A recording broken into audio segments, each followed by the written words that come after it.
My stalker just won't quit. He escalated his tactics today. I am not the original poster. The original poster is a Reddit user.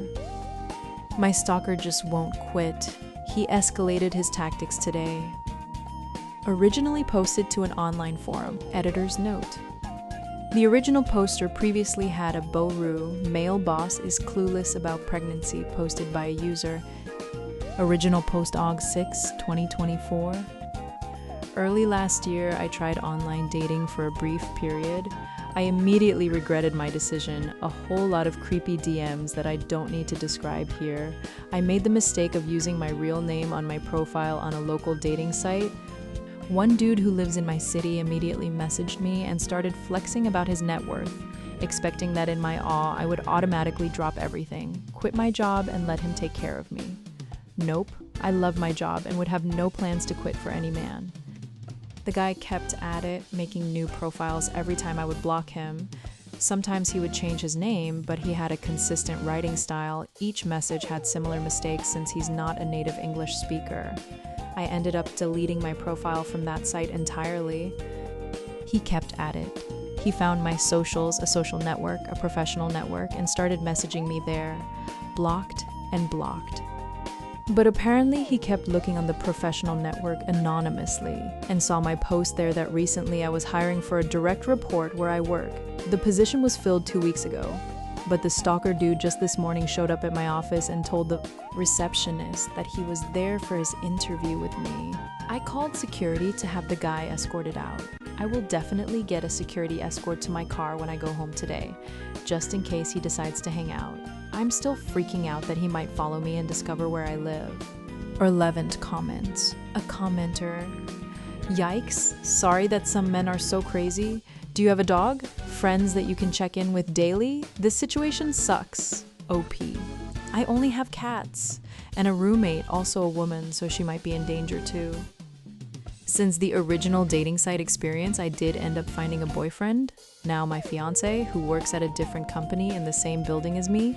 I might be able to do a public affection moment with him in the parking lot. If he's watching, he can see me kiss a dude who isn't him. Who knows how he'd react? If that might set him off into a jealousy spiral, though. A commenter. That usually doesn't work, and will most likely escalate the issue. TBH, your best bet is making police reports. The first few won't do much, but it demonstrates a pattern of behavior that you can use as a basis to progress a case against him. Another commenter. Hey OP, so sorry for what you're going through at the moment. Men like him are the scum of the earth. Did you happen to notice what vehicle he used to get to your work, if any? If so, it would be a good idea to write a description of it and other details, e.g. what he looks like, etc., so you can eventually report him to the police. Does your fiancé know about this psycho? Wishing you all the best. OP. I actually know his real name from all his various DMs. He included his real name before he started using aliases. I didn't see his car since I never left my own office during his visit this morning. I have a window that faces away from the parking lot, but our security guy just informed me that he was able to get good video of his face in the lobby and his car when he was escorted out. And oh yes, fiancé and I had a conversation early on about dating histories. I didn't have much to report at the time, but that was definitely on my list. At the time, it was just an amusing story until this escalation happened. Top comment, a commenter. Scary stuff. Check your car for air tags and don't always take the same way home. Document everything in case you need restraining order. About the stalker who came to my office. I posted recently about a stalker who found me last year on a dating site and cyberstalked me to the point that he came to my office last week. Responding to a hiring notice that I posted on a professional network, he tried to arrange an interview so he could have direct access to me. I did file a police report documenting social network and professional network messages going back to 2023. I'd had him blocked in both places. His social network profile identified where he worked, and so that's where the police officer went to locate and question him.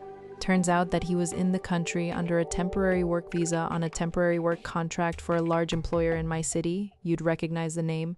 Execs in that company apparently got freaked out enough about having a stalker on their premises that they terminated his contract. Guy got fired. The law around his type of visa says that he had 60 days from his termination date to find a new job, but it's a pretty tight network in the tech community where he works. He learned quickly that he's not going to get a new job within those 60 days. Dude got on a plane this morning back to his home country. I'm so relieved. Carry on, ladies. Final comments. A commenter. Thank goodness. Anyway, you can contact immigration so he can't come back to the country for a while. A commenter. Good point.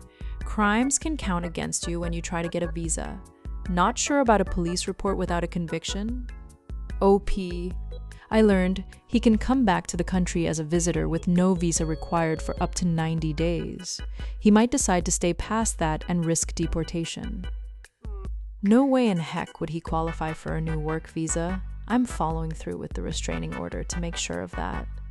A commenter. Are you sure he got on the plane today? OP. Direct confirmation from law enforcement. This is a repost sub. I am not the original poster. Do not contact the original posters or comment on linked posts. Remember Rule 7. Mill invited people we don't know to our wedding. She won't uninvite them because that's embarrassing. I am not Oop. Oop is a friend. Thanks to a friend for the suggestion. Sorry for the length, but I wanted to make sure people have enough information. My fiance and I, MF, both mid-20s, got engaged January 2025 and plan of getting married spring 2026. Very soon, wedding planning has been a nightmare. It seems like everyone has an expectation for how the wedding planning is supposed to be. For context, I'm paying for 75% of the wedding and the parents are covering the remaining 25%, although they like to act they're paying for everything. I was able to call out my parents for their behavior and draw boundaries, but with his parents, particularly Mill, they have been very difficult, even the small stuff. Some examples. Fiance and I toured venues alone. His parents were very upset. They didn't get to see the venue beforehand, like really upset. I ended scheduling a second tour so both our parents can see it. Simple fix.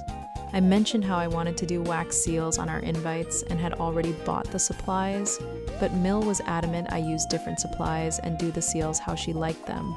I talked about the tentative timeline. The wedding will run from 3:30 to 9:30 p.m. Everyone has to be off the property by 10 p.m. because of noise ordinances. It's outdoors. Mill was disappointed. Apparently 6 hours was just not enough time. Mill bought my fiance lotion, body wash, and a candle from a chain store. It's part of a wedding collection they had. She requires my fiance use the products the day of the wedding. It will be a moment, she said. The biggest fight so far, the church. We were both raised Catholic and chose not to get married in the church. My family doesn't care. Lots of us have moved away from the faith anyways. His family tears, pleading, begging, please pray about it. God will still love you, but wouldn't it be great to have God's blessing? My brother, who is a Pentecostal pastor, will be officiating. Now on to the guest list. We both come from large families.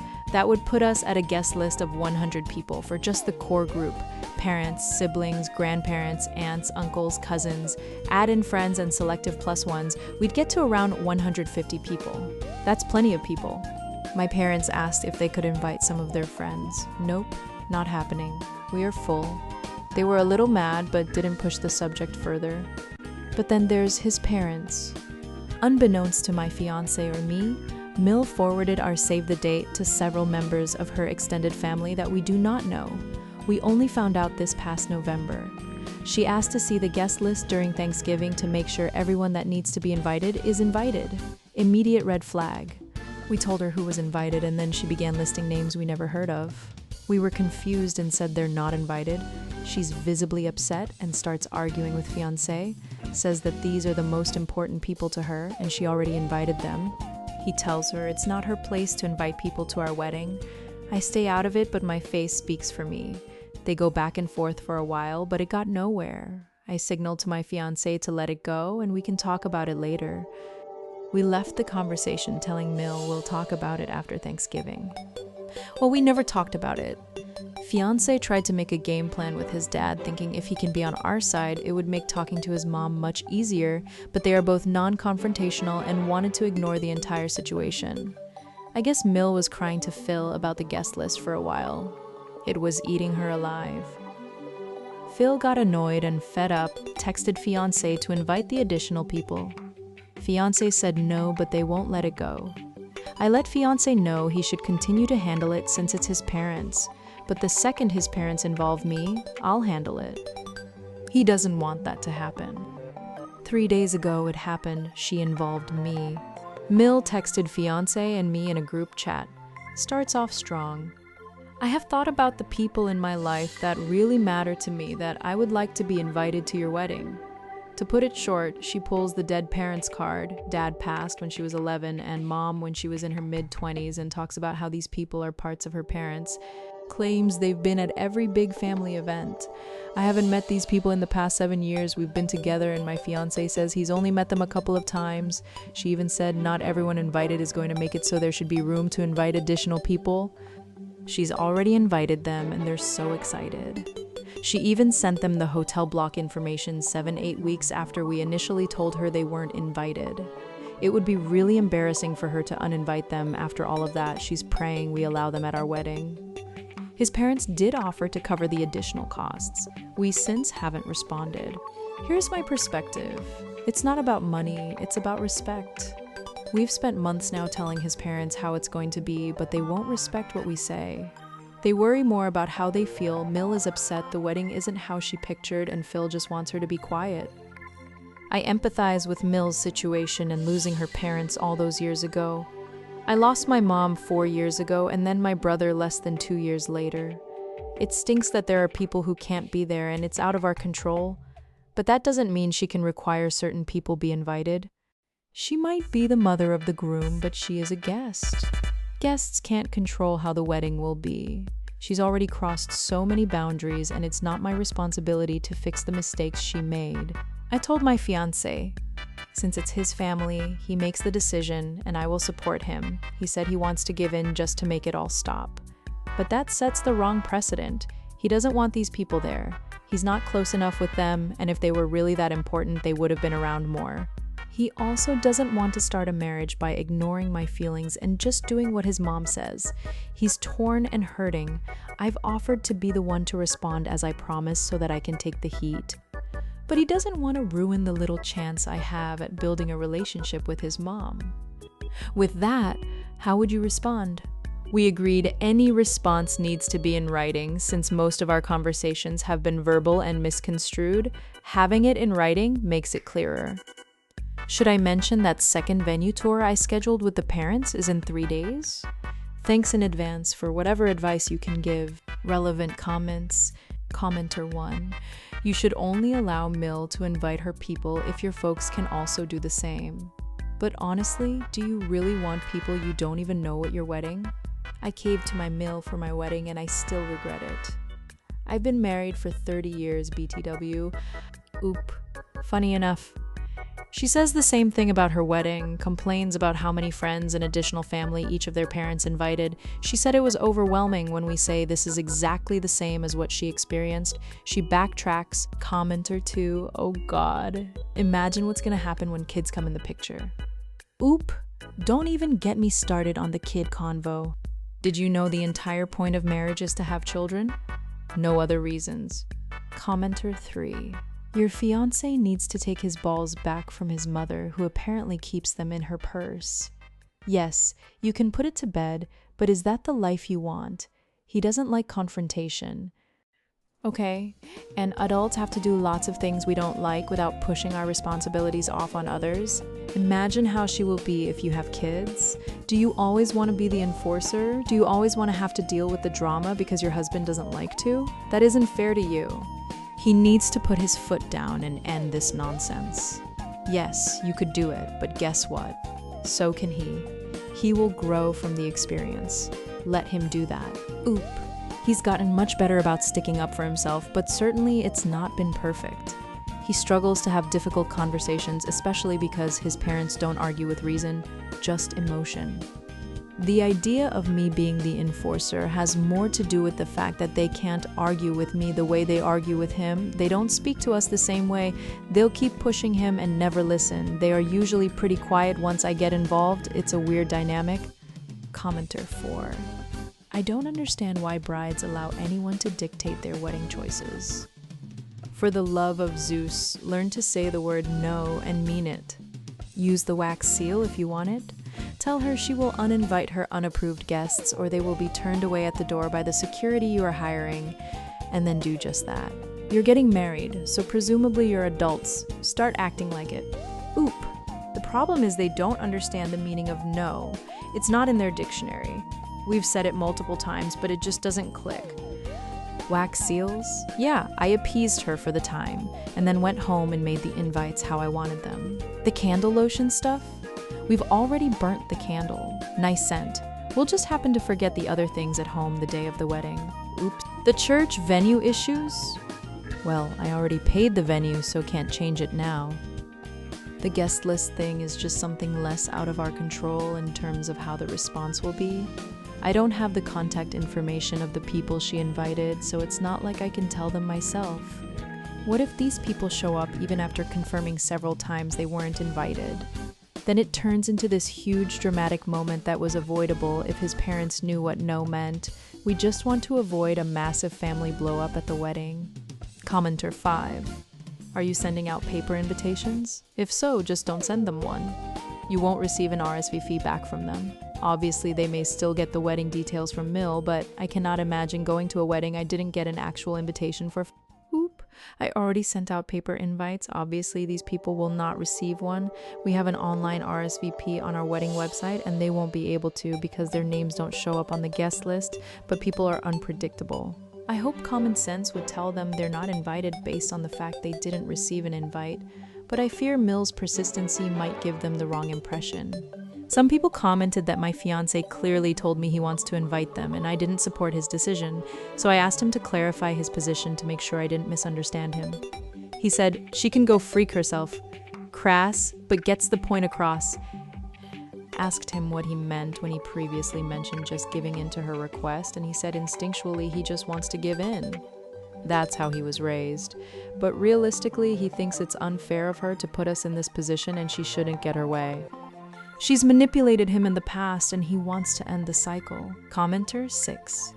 1. I freaking hate group messages with my husband's family and myself. It's so passive-aggressive manipulation. 2. It is 100% about respect or lack thereof. My husband and I have been together 10 years, married for 3. If you don't set the boundaries now, they will be pushed forever. Literally forever. Stand up for yourselves, please. Edited to add. We eloped for this reason. People just are so self-centered when they have already had their life. We tried to have a reception 6 months later and my Mill made it about her and acted like yours. I shut it down, no reception for anyone. Kinda sucks because we wanted to celebrate with our friends, but I wasn't going to let her walk all over what we wanted. Oop, dude, the group chat thing is so weird. Like, she won't even text me about small things like what time I'm showing up for dinner without putting a group chat, but his family operates on group chats. Everyone needs to know everything. I'm just happy I'm not in any of the other ones. I've spent years being disrespected by his parents, mostly Mill. I'm a bit numb to it all at this point. It is what it is. Luckily, I have a decent relationship with Phil, but he's got no backbone. Can't wait to see how the wedding actually turns out. Might have to tip my wedding coordinator generously to deal with her so I don't have to. Commenter 7.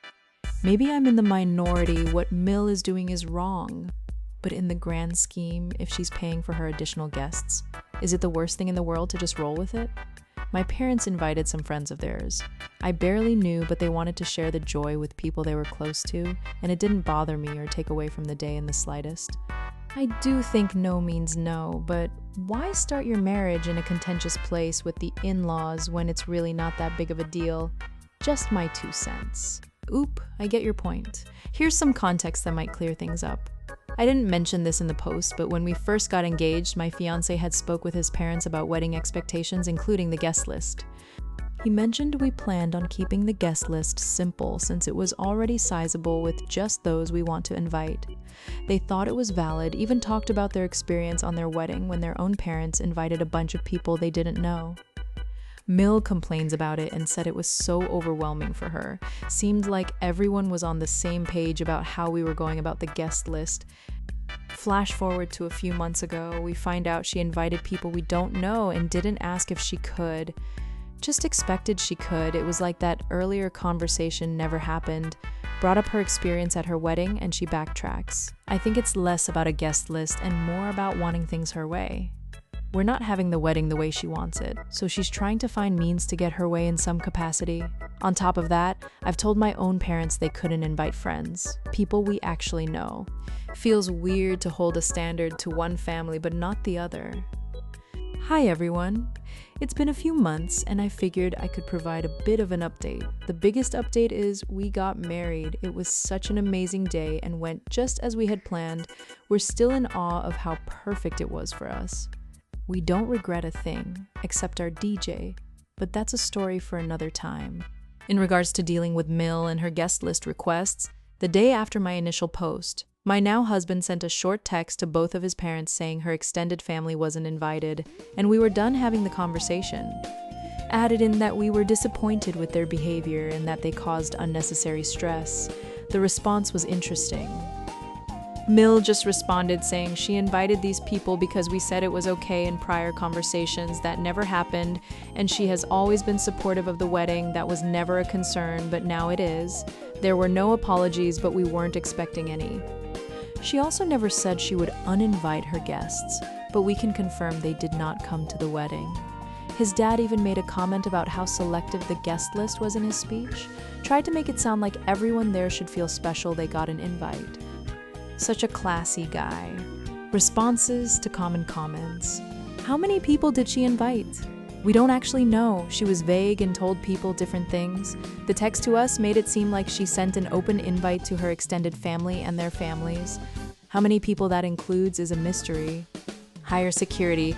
This was a big consideration and I had looked into it. Cost-wise, we just couldn't do it. Luckily, we have some large, scary friends and family that could act as security in any given situation. Since we had no issues, there was no need for them. We're very happy it all worked out in the end.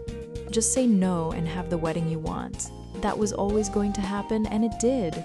The amount of things people wanted from us and our wedding was crazy. No was commonly heard from us. We had control over every single detail. In this instance, I was more concerned with people I didn't know showing up to the wedding because it was something we couldn't control. Especially since we had no way of getting in contact with them, nor did we know how many people she invited. That's why I asked for advice. Thank you to everyone who provided meaningful advice. Life has been really peaceful since the wedding, and we are loving it. For those currently planning a wedding, take your time, enjoy the good moments, and do it your way. If you're worried about something going wrong, my mantra was freak it. Let me tell you, it helped a lot. Do not comment in linked posts or message, oops, Boru rule number 7. This is a repost sub. I am not oop. I'm glad she didn't cave. Once you cave the first time, they try to take more and more. I just wish parents could be happy for their children instead of making weddings about them. Future, we don't know why our kids don't talk to us anymore. Candidate. How do people end up like this? When I was planning my wedding, my mother-in-law kept making threats about not coming. I eventually sat her down and told her that she was ruining this experience for my wife, and if she threatened us one more time, she would not be attending the event, and we would have a great time whether she came or not. To her credit, she kind of did a 180 and wasn't an issue any longer after that talk. My wedding was ruined, so I have all rights to ruin my son's wedding. Dublik, no. Some women get mistreated by their mill, and then when they are the mill, it's like they feel it is their turn now and are upset when that's taken away.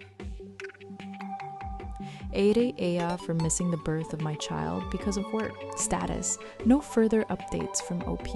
Iridi wording. Original AETA for missing the birth of my first child, so a mate could spend time with her dying grandfather. This is a horrible situation, and I need to know if my wife is justified. My wife gave birth to our first baby 3 days ago. We've had a rough few years with 2 miscarriages and a stillbirth at 37 weeks. So my wife was terrified this whole pregnancy. I'm a firefighter and was on duty when my wife went into labor. Her doctor said that it would likely be a while, so I decided to stay at the base for a little longer because it is about mayhem and we're never enough people anyway. Then one of my mates gets a call that her grandfather had a heart attack and will probably not make it. Obviously, she was devastated. Things got really hectic. We got called out to another fire, and our captain said one of us could go, but not both. I told my colleague not to worry, she should go and spend time with her grandfather since it will be her last chance. So I had to go out and miss the birth of my child. I got there 2 hours after my girl was born. I felt horrible and apologized profusely to my wife, but she just yelled at me, said I let her down in the scariest moment of her life, and then told me to leave. So I left and waited in the hallway. It's been 3 days and she refuses to say anything apart from the bare minimum related to the baby. They can leave tomorrow, and she's informed me that she was going to stay with her sister who recently had a baby too until she knows what to do about our relationship or what's left of it. I understand that it must have been scary for her. But my reasoning is that only one of us could leave, and I will have a whole life to be with my child, whereas my mate only had a few hours with her loved one left. Odoroder comments. Comment 1, info, who was with your wife? Was she by herself? Did you call someone who was with her to let her know you were at a fire? OP, her sister was there. Once we got called out there, wasn't time to make a call. Comment 2. Not even a text? OP, we were fighting a bushfire. Comment 3, Envo, are you fighting the wildfires in my country? OP, hey mate, yeah, I'm from my country, I'm an estate. My wife used to be a firefighter too, that's how we met, but she quit after some traumatic events. Comment 4, info, was there really no way to force your job to let you both leave? Would you have been fired if you both left? I think you're a bit of a jerk for not fighting to go, but I'm not sure which one of you had more of a right to leave. Maybe your job is the jerk IDK. OP, it was impossible for both of us to leave. We're fighting bushfires, and you need a certain amount of people to operate safely or as safe as possible.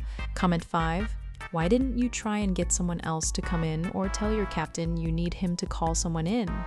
What you did was an impossible no-winners situation.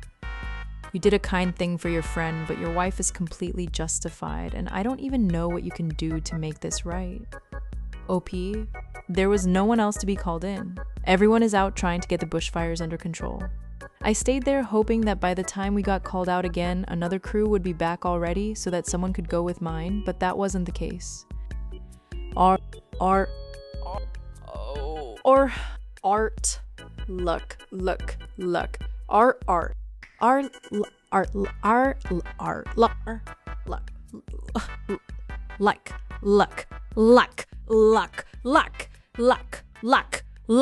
Comment 6, YTA. Your wife had a stillbirth at 37 weeks. Being in labor again would have been 10 times scarier for her compared to most, and labor is terrifying already to anyone. You chose your friend over her when she needed you more than she probably ever has. Comment 7, YTA. You needed to prioritize being at the birth for your wife's sake. You could have called someone else in or asked someone to come in and cover.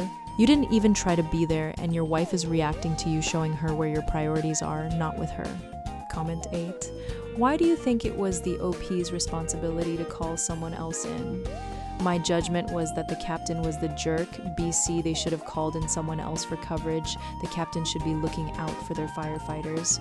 Comment 9, YTA, but not for letting the other guy go see his dying family member. But because you knew she was going into labor, you decided to stay at work knowing she was alone and scared because of previous experiences. Comment 10, YTA. This is divorce-worthy. I hope it's a crap post. I can't think of words or actions that could enable her to trust you again, but if you love her, I suggest you head to counseling and be prepared to spend your immediate future making this up to her. Row. Already know your mind. Note. The 2019-2020 bushfire season in my country was one of the worst natural disasters to date. Exceptionally dry conditions, a lack of soil moisture, and early fires led to a premature start to the season. It impacted many regions and burned from mid-2019 to early 2020.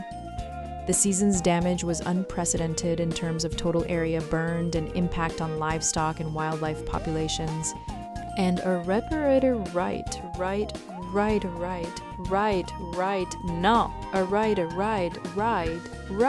the cleric lots of you wanted an update on my last post. It's nothing spectacular, so don't get your hopes up too much.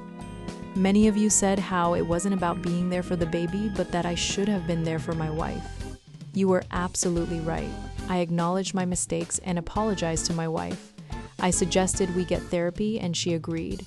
We're all back home together now and have been for a while. Things are good for us, and we're happy with our little family.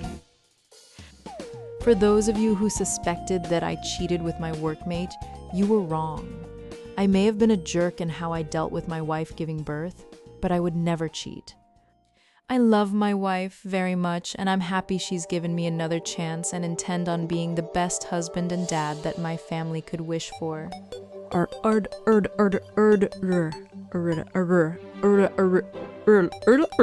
Look,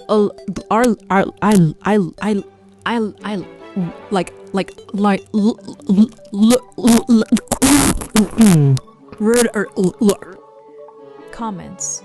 Comment 1. I know that you say that you are not having an affair with your coworker, but is it possible that you have feelings about her that you haven't acknowledged even to yourself? The fact that you prioritize another woman over your wife makes me think there's something else going on. OPP? No, absolutely not. She could have been a guy and my decision would have been the same. Now I know it was wrong. Comment 2. I mostly blame the fire chief. Friend probably wasn't thinking straight since this is a loved one dying. The chief knows what's happening to both and should have figured out how to cover the friend while also not letting OP take over for the friend and be frank with him that his wife needed him. Comment 3. I'm a firefighter. I just read OP's original post, and it sounds like he is a paid firefighter. From the fact he got a call suggests to me he wasn't at the bushfires. As those guys were starting at a fob and working all day, not getting a call to attend somewhere for a couple hours. Our paid fire services are all statewide services. Your station officer is your boss. You don't really know your chief. You get the call your wife is in labor. You tell your boss you're going. He says no worries. 2 of you leave. He takes the truck offline, and then he and his boss will arrange to call someone in or get a spare truck from another station to come over for the rest the shift. Just to add some context, OP is definitely TA, but sounds like he has at least recognized that and is making amends. Comment 4. I remember this, and honestly, I think the jerk move was the first time you opted not to go to the hospital before your coworker even got the call about their grandfather.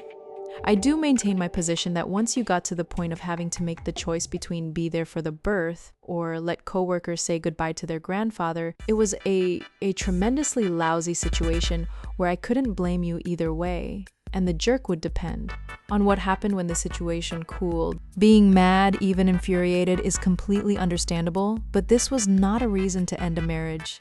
Glad things worked out, and in the future, take the first opportunity to get out of work so you don't even need to worry about a tough decision later on.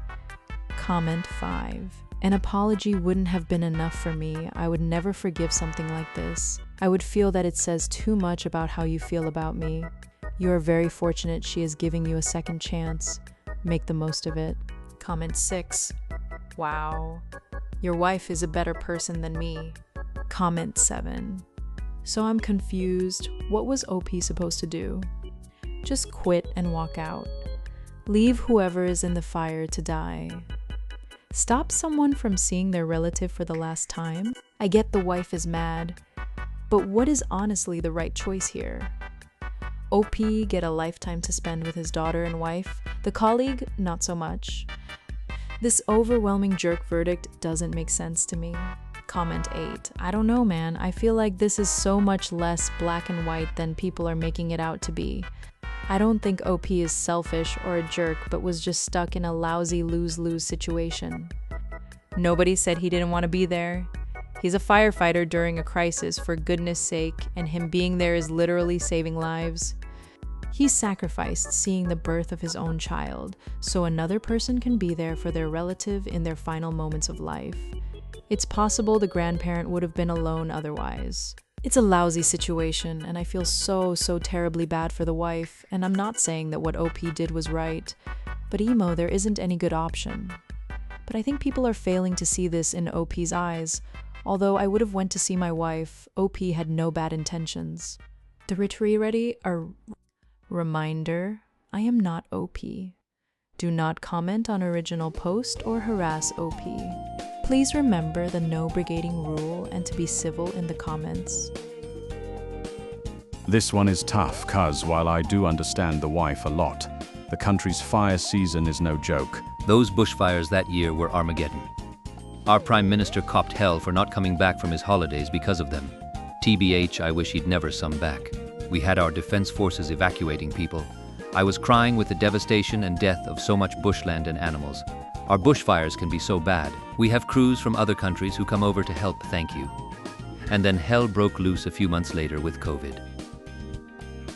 My 32F fiancé 37M is a homicide detective, and I'm starting to feel like he treats me more like a suspect than a partner.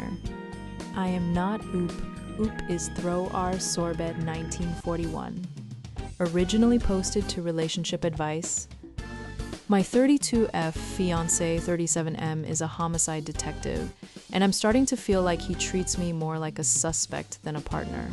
Thanks to Queen Legolas for suggesting this Boru. Trigger warnings, emotional abuse and manipulation, controlling behavior, invasion of privacy, gaslighting, mood spoilers, scary abuse of police power. Original Boru. Original post, November 7th, 2025. My fiancé and I have been together for almost 4 years. He's a homicide detective. My friends immediately started side-eyeing me.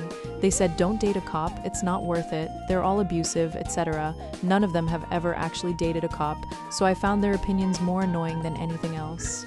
I just felt like they were basing their judgment off a stereotype.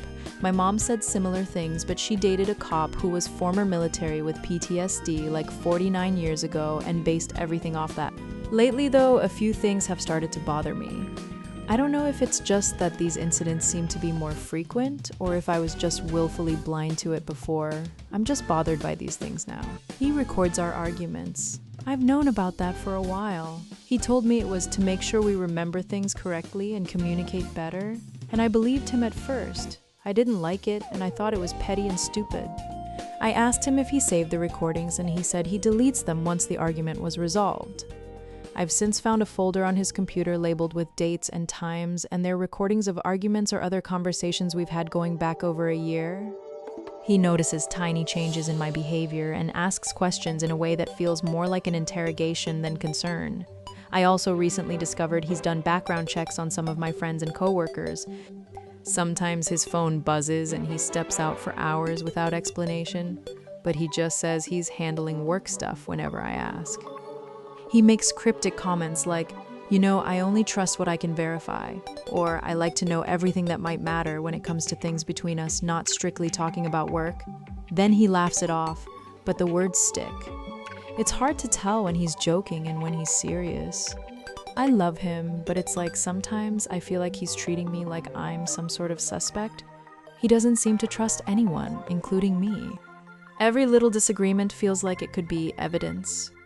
Recently, he's made some comments related to having kids, about having a tracker on them at all times and never letting them spend the night at friends' houses.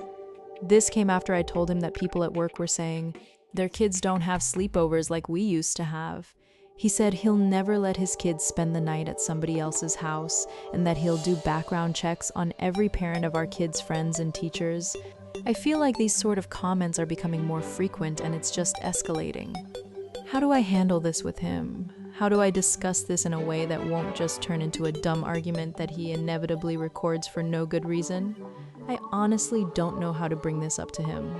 I've considered telling him he needs therapy because he cannot continue to live life so suspicious and paranoid about everything and everyone. I'm pretty sure he'll refuse that. Editor's note, Oop has made lots of comments. I'm posting the top common questions asked and responses. Relevant comments, commenter 1.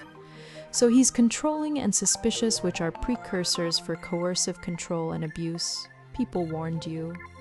Oop. Downvoted. I wouldn't really say he's controlling. Commenter 2. Holy crap, why would you want to stay with this unhinged person? This is personality disorder, mental illness territory, and that is completely unethical that he does background checks on people without their consent. You should run, not try and figure out how to make an abnormal person be normal. It isn't going to happen. Oop. Unhinged. I mean, maybe if he worked in a completely different kind of work. I feel like I understand where most of it comes from, at least. Commenter 3. They have the highest rates of spousal abuse and infidelity. But you ignored every warning, so why would you suddenly listen now? Don't date. Cops. Oop. It doesn't mean every single one is abusive and/or a cheater. Commenter 4, don't gaslight yourself. He's controlling, does not trust you, and disappears for hours and won't say why. He lied about keeping records of your arguments, and you say you can't tell when he is serious and when he is joking. You won't realize how bad he is until you defy him. You're already walking on eggshells out of fear. Let your friends and family know your doubts. He will get more dangerous when you try and break away. You will need people to help when that happens. Oop! I truly don't think I fear him. I might be really annoyed by his behavior, but I don't feel unsafe. I basically had to give him an ultimatum regarding our relationship and getting engaged. So he didn't seem desperate to ensnare me. Is Oop happy in her relationship? Is she getting anything out of it? Oop. I feel happy in the relationship most of the time. This isn't how he is 24/7. Well, internally it probably is, but we do have fun together. He is enjoyable to be around for the most part. I feel secure with him. My comment about giving him an ultimatum is probably coming off wrong. The commitment aspect is difficult for him, and I don't mean in an infidelity sense. He doesn't like the vulnerable aspects of a serious relationship. He's also terrified to have kids because of what he's seen in the world, and he knows I want a family soon, so he was scared to commit to that, and he's been honest about all of that. I think I've been understanding, but at the same time wasn't going to forsake what I wanted because he was too scared. I essentially told him we either had to decide if we were heading in that direction or not. Commenter 5, you love being monitored, recorded, interrogated, and controlled. This is the life you want for yourself, your future children? What happens when he decides you've done something wrong and it's his job to correct your behavior? Will you submit to his punishments? Because he knows best and you need to earn his forgiveness. What happens when he decides your crimes are unforgivable? Do you want to find out? Commenter 6. She'll end up on ABC's 2020 true crime documentary with her being the unlived victim. Her friends and mom warned her, but she didn't listen. A classic pattern in most of these true crime documentaries. Oop, they didn't warn me about him specifically, it was just about dating cops in general. My mom loves him now, although she doesn't know about some of the things I've posted about here. Commenter 7. He told you he'd delete the recordings, he didn't. That wasn't an accident. How many other things is he telling you what you want to hear about, but actually totally disrespecting your wishes on? I'm just gonna say it. The recording messages is pretty psycho behavior. I've never heard of an example where that ends well. It hints at a severely controlling and manipulative personality. Also, you didn't consent to it to begin with, you've been kind of pushed into it. My key question would be, how often does he quite you back to you to undermine you? Cause that's the flag so red it's on fire thing. It kinda sounds like he's stringing you along regarding marriage and kids and maybe holding it over you like a carrot on a stick, so you'll comply with increasingly unreasonable demands to get it. He's nearly 40, grow up. And you're at an age where if you want a family, multiple kids, and you've together for years, this freaking around is wasting your time, your fertility. That said, not sure you should procreate with this dude. He sounds controlling. Imagine if he wants to record arguments with your kids. You'll end up trapped at home with him calling the shots even more than now. The background check thing? TBH, I'd relate to that bit. People are sketchy and abuse is unfortunately common. Seeing terrible things, fine. That's traumatizing. You go to therapy. You don't weaponize your trauma against your partner who's done nothing wrong. You have not killed anyone. You don't deserve to be treated with suspicion. Your friends and your mom were right to be worried. Oop. I now realize that based on all the comments here, this will sound ridiculous, but I never considered the recording thing to be psychotic or unhinged or anything like that. I found it annoying, I thought it was stupid, and yes, I realized that should have been enough for him to stop doing it. I just told myself it was something I felt was stupid but made him feel better for a reason I could understand, and just let it continue because I didn't see it as harmful. I was more upset that he lied about deleting them. it's the lie that bothers me. I'm sure it probably sounds like I'm being argumentative here, but that's not my intent. I can't really think of any demands, disregarding the recording aspect. I'm sitting here trying to think of any demands or things he's tried to make me do or not do, and I can't really think of anything abnormal. The background check thing wasn't that weird to me. It's not like he's done it on everyone I know, as far as I'm aware. I'm sure he did one on me too. He didn't say yes verbally, but basically admitted it when I asked. But I've often heard of women doing one on new men they start dating. I don't quite understand your question here. My key question would be, how often does he quite you back to you to undermine you? Has Oop's fiancé been distancing, isolating her from her friends and family? Oop. He hasn't distanced me from anyone. I see my family and friends whenever I like and as often as I'd like. He spends time with my family too, and my mom really likes him. I spend time with my family and friends as often as I want without him needing to be there. I have hobbies that I do alone. I feel like I can do what I want on a day off. I just took a few days off for one of my hobbies, which is something that doesn't involve him at all. I don't ask him for approval when spending money. I don't feel like I need his permission to make plans. Sure, if I was going to be at home at my normal time and decided to stop somewhere on the way, I'll tell him. But I'm telling him, not asking for his permission. He does the same. I don't have any close male friends and I would never go out to eat after work with coworkers. Not because of him. I just don't happen to have any close male friends and I don't like hanging out with my coworkers after work. Update. December 15th, 2025, a bit over 1 month later. Update. My 32F fiancé, 37M, is a homicide detective, and I'm starting to feel like he treats me more like a suspect than a partner. I think a good starting point would be for me to admit that I do believe my fiancé is a good man. He's not cruel, he's not an aggressive or violent man, and he believes with all his heart that he's right most of the time. Of course, I realize a lot of people were pretty negative in their comments towards me in response to my original post, and part of me wants to thank you all for your concern. But another part of me wonders if part of this negative response is simply because of the nature of his work. After sitting on all of this for a few days, I decided I couldn't put off this conversation anymore. I told him that we have to talk, and this isn't about winning an argument.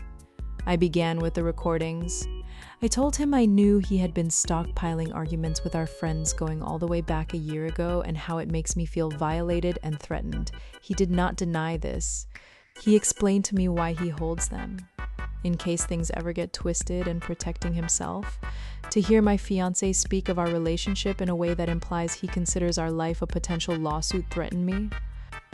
When I mentioned this style of questioning me and observing small shifts in my behavior, he explained that this is simply how his brain works, and that given all he's observed in his work, he can't simply shut it off. He explained to me that pointing out details doesn't mean he believes I'm doing anything incorrect, simply that he likes to verify rather than assume. He told me most detectives' girlfriends simply get used to it, leaving me to wonder if this is a common fact or simply a defense people make when they're in fact engaging in poor behavior. The background checks on my friends and colleagues escalated into a bigger problem. He confessed to doing them and stated definitely he would do the same on people in relation to our future children. He did not think it was an invasion of privacy, but being informed, those people with nothing to hide did not need to worry. The talk about children was most sobering. He doubled down on trackers, no sleepovers, and careful screening of every adult in their lives. When I called this controlling, he said healthy doesn't matter if they're safe. That phrase has stuck in my head since. I asked him if he trusted me. He paused for a very long time before answering me. He finally said that he trusts me as much as he trusts anyone else. I think he did not realize how very unnerving this answer was. I just want to know where his limits are. I asked him what would happen if we broke up. He said he would never do anything illegal, but that he thinks a man must take care of himself all the time. What's the even supposed to mean? I've asked for some space, and I'm currently staying with family. He didn't appear angry, and I really thought he would get attitude about it and accuse me of being dramatic. He acted very coldly and matter-of-fact about it. while I am not putting an end to our engagement just yet, I'm definitely considering everything. As much as I love him and think he genuinely wants to do good in our relationship, I don't want a life where I am observed, recorded, and assessed, rather than being in a relationship where I have someone's support. Moreover, I don't think I can raise children with a man who prioritizes control over trust. Editor's note, again, Oop has made lots of comments. I am posting the top common questions asked and responses. Relevant comments. Oop needs to move away from her fiancé. Oop, I'm not in the position to move far away. Commenter 1. Healthy doesn't matter if they're safe is something the villain in a Disney cartoon says before attempting to forcibly lobotomize everyone on the planet. You're dealing with an obvious sociopath. He's not clocking the same emotions you are. That's not his fault, but maybe with some education he could learn that that sociopathic crap is actually bad, not good, like his cop buddies tell him. Oop. I have a hard time believing he's a sociopath. Commenter 2. Why? When all of his behaviors and responses are cold and inherently sociopathic. Oop, he doesn't normally act cold toward me. On a day-to-day basis, he's caring. Commenter 3. Good people don't stockpile evidence to use against their spouse just in case. You want to believe he's good because it will shatter your world if he's not? Oop, yes, it would. I still love him. I still envision him as the father of my future children. I have a whole life planned with him and I don't want to give it all up. Has Oop's fiancé been in a relationship prior to Oop? Oop. He was in a relationship for 5 years prior to me. He always said they broke up because she wanted to get married and he didn't want to. Well, he's never painted her as crazy. He doesn't talk bad about her or anything. Does Oop's fiancé have any tracking apps on her car, phone, or listening devices? Oop, none that I'm aware of. Oop, on her fiancé controlling her. Oop, I don't feel like he controls me. Oh, you're just in denial, everyone says. I'm not denying everything else I've shared, but I don't feel controlled by him at all. He never stops me from going anywhere, except when I want to walk to the end of the street at night to get the mail. He doesn't control who I spend time with. I just don't see what he does as controlling towards me. It might be other things. How is it controlling? Oop, not understanding why many are not agreeing with her thoughts of her fiancé being a good man. Oop. For some reason, people on the internet think somebody in my position is going to read their advice and what? Just immediately act on it?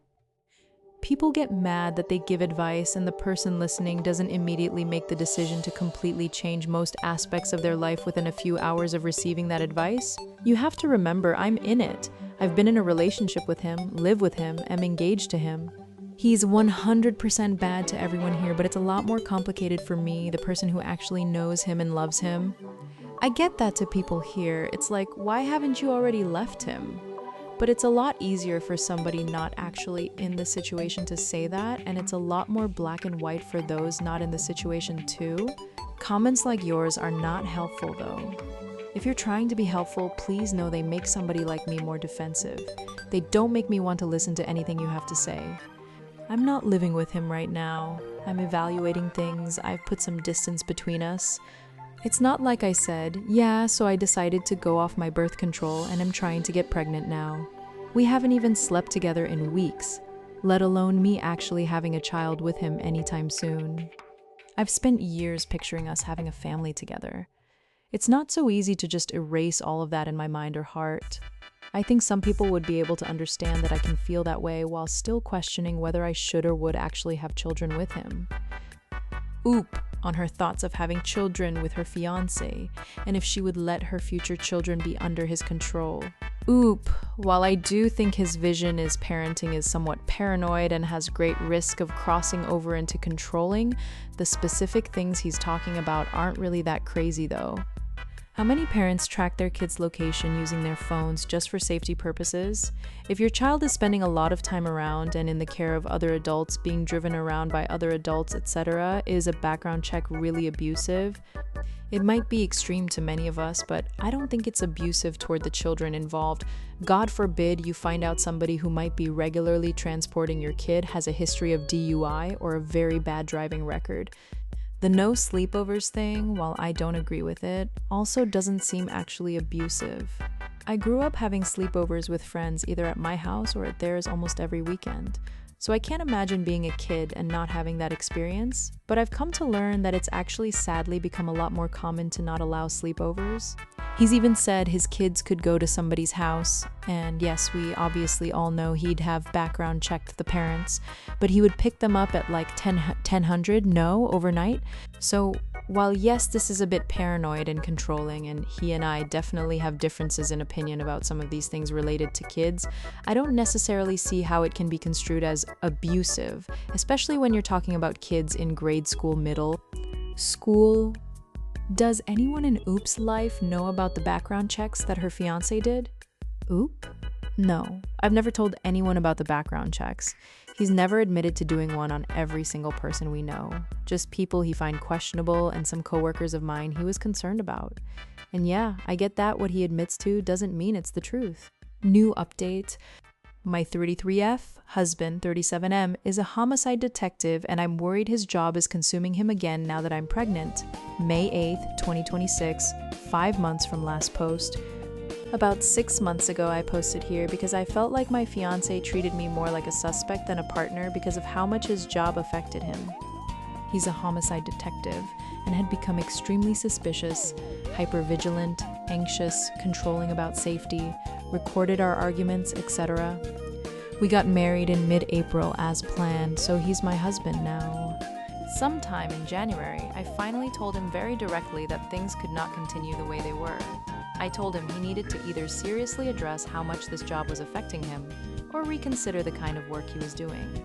I actually took my engagement ring off and gave it back to him and said I wouldn't put it back on until he figured out what he was gonna do. It wasn't a screaming fight or a dramatic scene or anything like that. I was calm. He wasn't calm at first, but eventually we had a real conversation where he admitted he didn't actually like living this way. He admitted he felt constantly worried something bad is going to happen to the people he loves, that he was depressed and anxious all the time, and he knew it was affecting him too. He decided to start therapy in February and has been going consistently every week ever since. He's doing the assignments, homework they give him, and putting in effort. I genuinely started seeing a difference in him. He seemed lighter, in a better mood, and more positive about things. I really thought things were getting better. I found out I was pregnant a week before our wedding. It was very early, as I took a test within a few days of missing my period. The pregnancy wasn't exactly planned to happen right now, but it also wasn't a huge accident. We had planned to casually start trying as soon as we were married by just no longer using any forms of birth control or prevention and seeing what naturally happened. So, I stopped taking birth control a few months before our wedding since I've known several women who have had trouble getting pregnant immediately after going off birth control. I just wanted to give my body some time to regulate itself. We were both in agreement on this and planned to use condoms for a few months before the wedding. It turns out I'm not one of those women who needs a break from birth control before successfully conceiving, and two, we don't really like the feel of condoms, and we both enjoyed the risk of what could happen a little too much, so we ended up forgoing the condom half the time. I would have preferred for it to happen after we were married, but I was still elated about it. When I told him, he was incredibly happy. His reaction was great. He smiled nonstop for days. He was excited, affectionate, supportive, talking about our future. I'm only 9 weeks pregnant now. The pregnancy is very early. I found out when I was 5 weeks. I just had my first OB-GYN appointment yesterday. Our honeymoon was only a week long. Wish it could have been longer, but just not really good timing for my job right now. He was so positive about the pregnancy and having a baby during that week. There was no talk about being paranoid about our future child's safety. Any worries, none of that stuff about tracking our kids that he always mentioned before. He seemed more relaxed about it than me, whereas I had started to worry about every little thing. He was the one having to make me relax and not worry about it. Now that the wedding and honeymoon are over and we're back to real life, he seems to be having reservations about having a kid now. He says he got back to work and starting thinking about all the things he's seen involving children, and he remembers why he had previously decided he didn't want kids. He's back to saying he's sorry, but he will be tracking our child at all times. They will not go over to friends' houses, and if they are allowed, it will not be overnight and only after he's fully vetted them. He doesn't know how he'll trust anyone around our child, that he's seen more than one dead child at a daycare, so he doesn't think it's a good idea, and that daycare staff can't be trusted, and so on and so on. He's said he doesn't know if he can do this and that if we feel two totally different ways about all of this stuff that maybe we shouldn't have this baby right now. The last comment honestly devastated me because this pregnancy is very wanted by me, and up until recently, I truly believed it was wanted by him too. I don't think he's saying these things because he doesn't love the baby already. I think he's terrified. I think his job has shown him the absolute worst things that can happen to children, and now he's panicking about becoming a father. I just don't know where the line is between understandable fear, anxiety, and behavior that could become unhealthy for both me and our child long term. I don't know what more to require of him, though. He's going to weekly therapy sessions. I'm sure he'll be talking about this, but what if it doesn't help? How do I support someone who is genuinely trying and in therapy while also protecting myself and my future child from being consumed by his fears? What we are all thinking. You posted in November about how abusive your husband was, and yet you still decided to actively have a baby with him. That poor baby. Do not comment in linked posts or message oopies. Boru rule number 7. This is a repost sub. I am not oop. To be honest, I don't try to engage with the kind of person like a friend. I pitied them, but I didn't want to be drawn into their stupidity. A friend was chasing Oop, but she was unfortunately doing John numbers. You truly cannot help someone who does not want to be helped. Seriously, I'd bet. Even some of his colleagues think this dude is a wackadoodle. TLDR. My husband is controlling, abusive, doesn't trust me, lies constantly, and actively wants to raise children in an unhealthy environment, so I'm having a baby with him. I like how in the second update she goes, I'm not just going to stop my birth control and get pregnant, and then 6 months later does the exact thing. Well, Redditors, you tried your darndest. My M39 wife, 38F, has become fixated on her dead husband since getting pregnant with our first baby. How do I bring this up without hurting her? 1. 2. This is a repost sub. I'm not the original op, oop. Oop, throw RA product, published on relationship advice. Story is ongoing. Story timeline. Main post 1, May 24th, 2026. Update 2, May 26th, 2026. Main post, May 24th, 2026.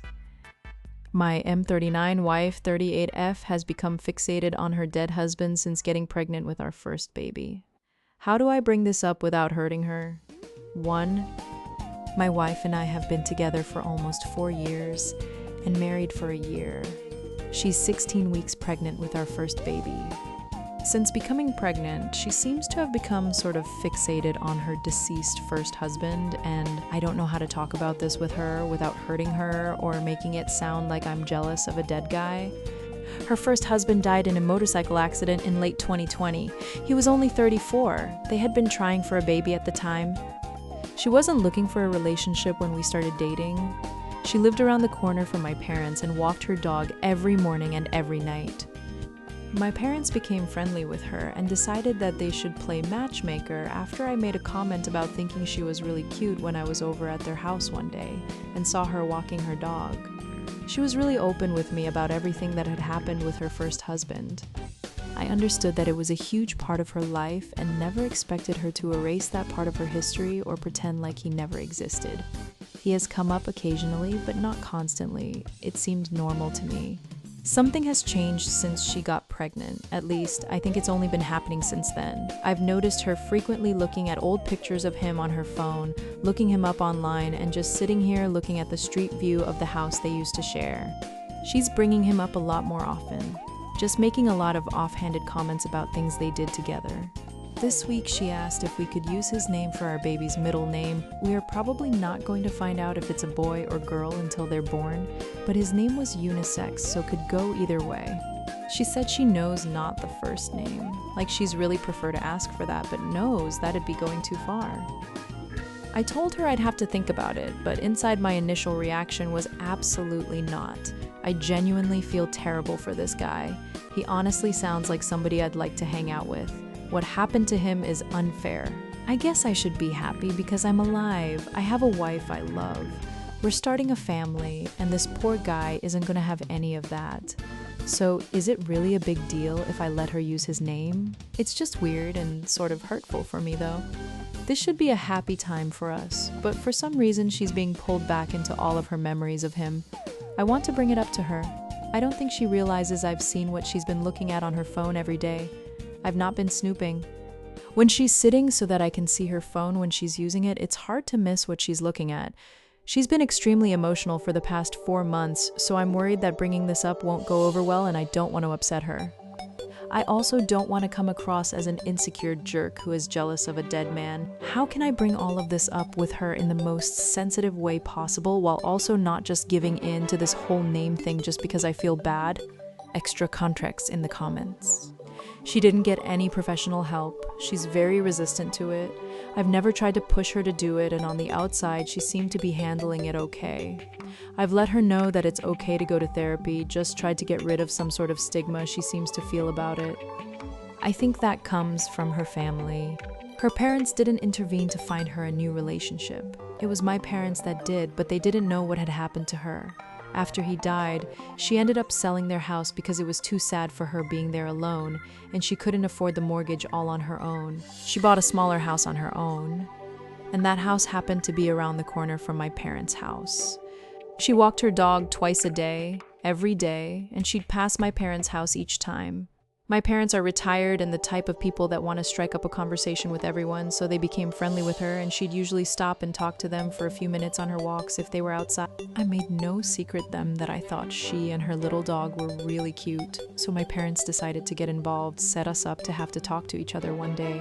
She didn't tell them about what had brought her to live there, and if they'd known that, they probably wouldn't have decided to get involved. She said she wasn't looking to date anyone, and I didn't force her to get involved with me. It went extremely slow in the beginning because we had to go at her pace, and I respected that. I don't regret not removing myself from the situation, but maybe it was way too soon for her and I should have just not pursed anything. Comments. Commenter. I'm sorry you're going through this. I do not say this to imply your relationship is on the rocks, but rather because it's quite likely to help. You need couples therapy, and she may need grief therapy. There is a good chance your wife wrote off ever being able to have a baby when her first husband died, and then, when she got pregnant with you, she feels like she did the things she tried to do for him as well. Dating after loss is different because you aren't, or at least shouldn't, be expected to stop loving the one you lost. It's a difficult thing for the new person, and I don't think she's trying to make you uncomfortable, but this is an incredibly emotional time in her life. Ooh, yeah, I don't think she's trying to make me uncomfortable either. When we were dating, it was acknowledged by both of us that neither of us has done this before. She hadn't dated anyone else after he died, and I've never dated anyone who had her previous partner die. After a while, maybe I just felt like we had navigated it, and it's not really something that I ever think about now. Commenter. While I don't think the child should have this guy's name even as a middle, what is going on is totally expected given her situation. She was trying to get pregnant when her late husband had his accident, so of course now that she's pregnant, those memories and feelings will come back tenfold. Plus, those pregnancy hormones are no joke. Has she been through grief therapy before? If not, I highly suggest she start, and it can't hurt for you both to do some couples therapy as well. Oop. Oop. No, she won't go to any sort of therapy. Commenter.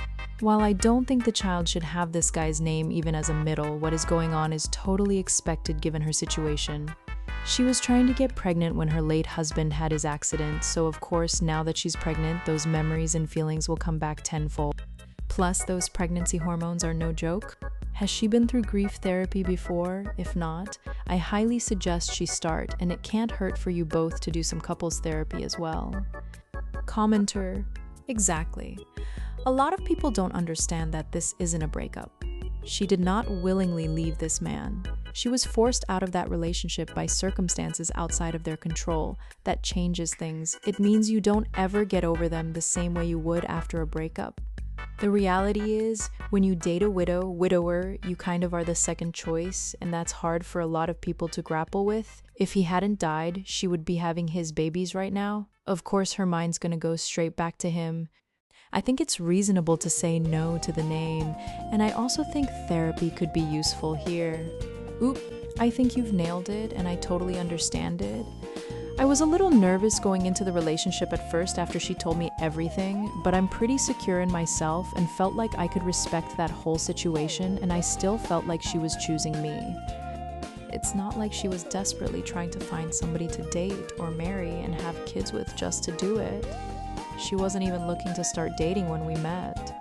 So I did feel like she was still making a choice to be with me. I do feel loved and wanted by her, so it's not like I don't feel she enjoys being together. But this is the first time where I've legitimately felt like, yeah, I'm the second choice. If she could choose to do this with one of us, would she choose him? Lately, I'm feeling like that's a yes. I really tried to never look at it like that because the poor guy's dead. This isn't a competition. Commenter.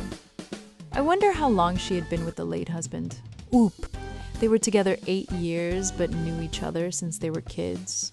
She told me she waited 10 years for him to finally notice her in the way she wanted him to notice her, so he was like her childhood crush. I can't compete with that. It doesn't matter if he was alive or not, we just have a different history. Oop to a long thread. And this isn't the first time we've encountered something together where she feels like she's betraying him. Somehow that was easier for me to deal with. Sex was a big thing because she hadn't been with anyone else after him, and she was honest about feeling like she'd be cheating on him, so that had to go very slow for her.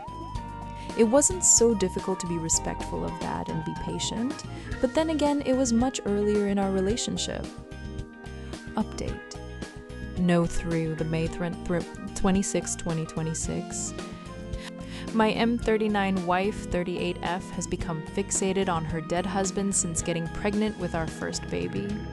How do I bring this up without hurting her? 2. I'm posting a quick update post because I'm continuing to get new comments and advice on my original post, but the conversation I was seeking advice for has already sort of come to a head with my wife. I appreciate the comments and the advice that was given, and I think it helped prepare me for what came next yesterday evening. We originally had several parties to go to on Memorial Day, but yesterday morning she told me she didn't feel up to going. I realized it was probably the best segue I was going to get in asking her about what's going on. So I asked her what's wrong, what's going on, and to please talk to me. She said nothing was wrong and she just didn't want to go anywhere. She didn't want to get dressed and she wanted to stay home in bed all day. She switched the topic to her bump and how excited she is that it suddenly popped out, and she really looks pregnant now. It looked flat forever and she's been anxiously waiting for there to be something there, and it really seems like overnight it's become very obvious and she can't get over it. I don't like calling it a bump, but what else is there to call it? I don't know. Bump sounds gross to me and not like a word an adult man should be saying anyway. She said she just wanted it to be us that day and she wanted to cuddle in bed and have sex all day. That's literally what she said. So much for me getting her to talk about how she's been feeling. She does that when she's uncomfortable with a topic somebody's brought up. She switches topics to something happy and cheerful. But she genuinely seemed happy, and it was sort of a hard offer to turn down, so I decided not to push her because I know her well enough to know it won't work.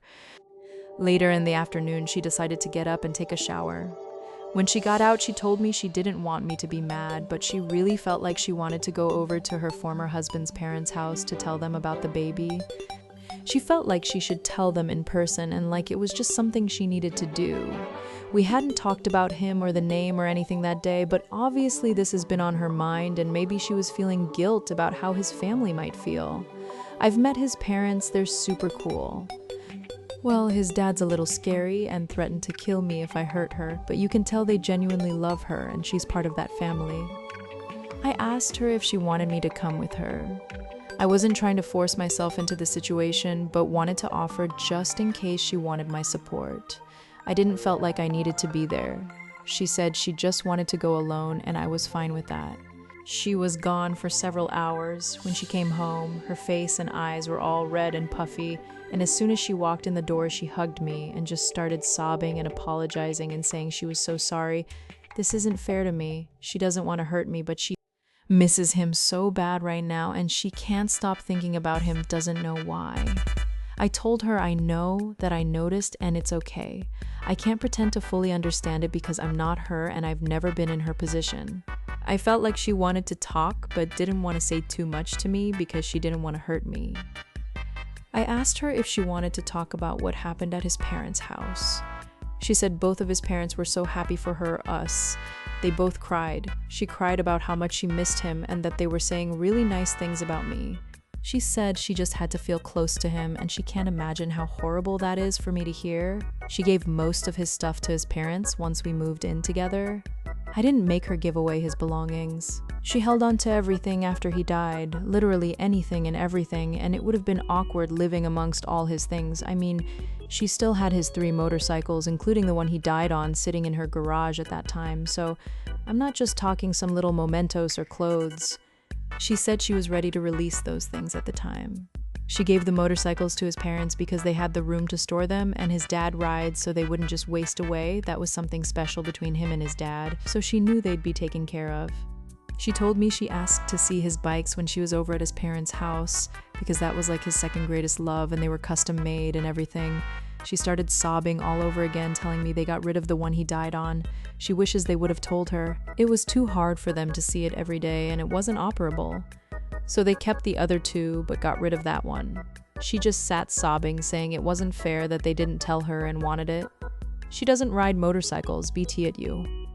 But she was already online trying to track it down and talking about buying it back. It feels a little unhealthy to me here. His parents live in the same little neighborhood where the house they owned together was, so she said she drove by there. Then she drove to where he died, which was only 5 minutes away from their house. I generally don't try to impose on her grief or tell her how she should handle things. Honestly, it's been a long time since I've seen her cry like this over it, and rarely have I ever felt like what she's saying or doing is at a level of concern. But this time, I really felt like she was just torturing herself and it didn't really seem healthy. Literally searching online to see if she could find his bike, revisiting where he died. IDK no, because I admit I've never lost anyone remotely that close to me before. The whole time she's crying about this, she's saying she's a horrible wife and she understands if I want to leave her. She doesn't know why this is happening. All she can think about is his death. I told her maybe she should try thinking about positive things, even going somewhere that has some sort of positive connotation rather than where he died. I'm not leaving her over this, and I feel so bad that she's seriously worried I'd leave her because of this, and when she's pregnant with my kid of all times, I'm a little too committed now to back out. I accepted this and was aware of it and accepted it multiple times as our relationship progressed. There were multiple points when I could have backed out and I let her know all this. But I was also honest and let her know that I also hope that we can get through this so we can enjoy this experience together, and that if there's anything I can do to please let me help her. Not get over it, but get through it and be able to be happy. At this point, what more can I do? I think I just need to continue to focus on the positive things that we're doing together and hope that she'll engage in those things with me and that her grief doesn't swallow her up. I've made her aware that I'm here if she wants to talk. I doubt that makes her feel any less guilty for whatever thoughts she's having, but how else can I show her that I mean it? I think this may be just something we need to write out. I'm scared I'll push her away if I start trying to demand she goes to grief counseling. It's probably be good for her, but I know her and how she reacts to that type of stuff. I don't think I'll bring up the name thing anytime soon, but I'm gonna try to find it in myself to let her use the name if it'll really mean that much to her. I won't promise it right now, but I realize maybe I'm being selfish with that one. At least it's not a name that I hate. Comments. Commenter. Darn dude, I am proud to share a gender with a class act deck like you. Take care of yourself. But I now will be pumping the brakes on actively being more okay with dating and marrying a widow versus doesn't even matter. But I never imagined a situation could blossom like yours, and my heart goes out to you. Oop. The thing is, it hasn't been like this for our entire relationship. He's come up, certain things have been sort of triggering for her, but usually she tells me and it's not at this level. The topic of our wedding and wedding day was difficult for her, but she didn't have this huge breakdown. She was upfront that as much as she was excited for us to get married, part of her felt weird getting married again because her first marriage didn't end in a traditional way. She was honest that she didn't know if she wanted this huge wedding, but she understood if I wanted something bigger because it was my wedding too. I understood, and I didn't really care about having this lavish thing. I just wanted our friends and family there and for everyone to have fun, not this big We planned it just how we wanted it, and so many people told us it's the most fun wedding they've been to. We worked through those things that were difficult for her, and we both compromised. It's not like her history isn't there, but it's just never been like this before. Commenter? How long has it been from his death to your marriage? Oop. He died a little over 5.5 years ago. It'll be 6 years this fall. We've been married almost exactly a year. Commenter. Also living in the same house, I'm assuming, living close to his parents, trying to help her find the motorcycle he was killed on. All bad ideas. Therapy and a new home, always from the deceased parents, would help her more than anything. That doesn't mean she can never see her ex-in-laws, but the fact is, they too are trying to recuperate. They too are trying to get past losing their son, and when she comes over or they come to your house, then all this comes up again, and so then everybody's crying and upset, and then they start all over again, and that's not good. It's better to move away a little bit. You don't have to move, 100 miles or anything, but just a little bit enough that she just doesn't want to just run over there every time she's feeling bad. I don't know how long you neglected to put how long her husband has been dead. That has a big bearing on her recovery from his death. If you can let us know how long he's been deceased. Oop. We don't live in the house they shared. I don't think I'd ever want to do that. She had already sold the house when I met her. She couldn't afford the mortgage on her own. She bought a smaller house near where my parents live, which is how we met. We lived separately, and then when we got engaged, I ended up moving out of my place and moving into her house so we could fix it up together to sell. We bought a new house together. It's all in the same city, but we're in a different area than where she lived with her husband. It's about a 20-minute drive away, so she doesn't have to pass the spot where he died on a regular basis or anything. We're both from here, and we looked other towns nearby, but we prefer the city we're from. He's been dead for about 5.5 years. Oop to a long thread. It'd probably help if there was a grave to go to. His ashes actually live inside her dresser drawer. Commenter. I mean this respectfully, but could you explain a reason why you'd want to keep a vehicle that your husband died in? Especially when it's a motorcycle, which we all know are extremely dangerous and are a cause for many deaths. That just seems really concerning to want to hold on to that memory and energy. Oop. I don't completely understand it either, and it seems just like a way to torture yourself even more. In my wife's case, it's not like she's gonna use it. It just sat in her garage, being this depressing reminder as far as I was concerned. It had greater significance to her. She did ride on his bike with him, but she's sworn off ever riding on one again, and I'm forbidden. I know from past things she said years ago, it was the last thing he touched, and it was the one he rode all the time. It's all over his social media. He loved that thing like a child or something. This is a repost sub. I'm not the original op. Oop. Please remember to follow the subreddit rules, especially the ones about brigading.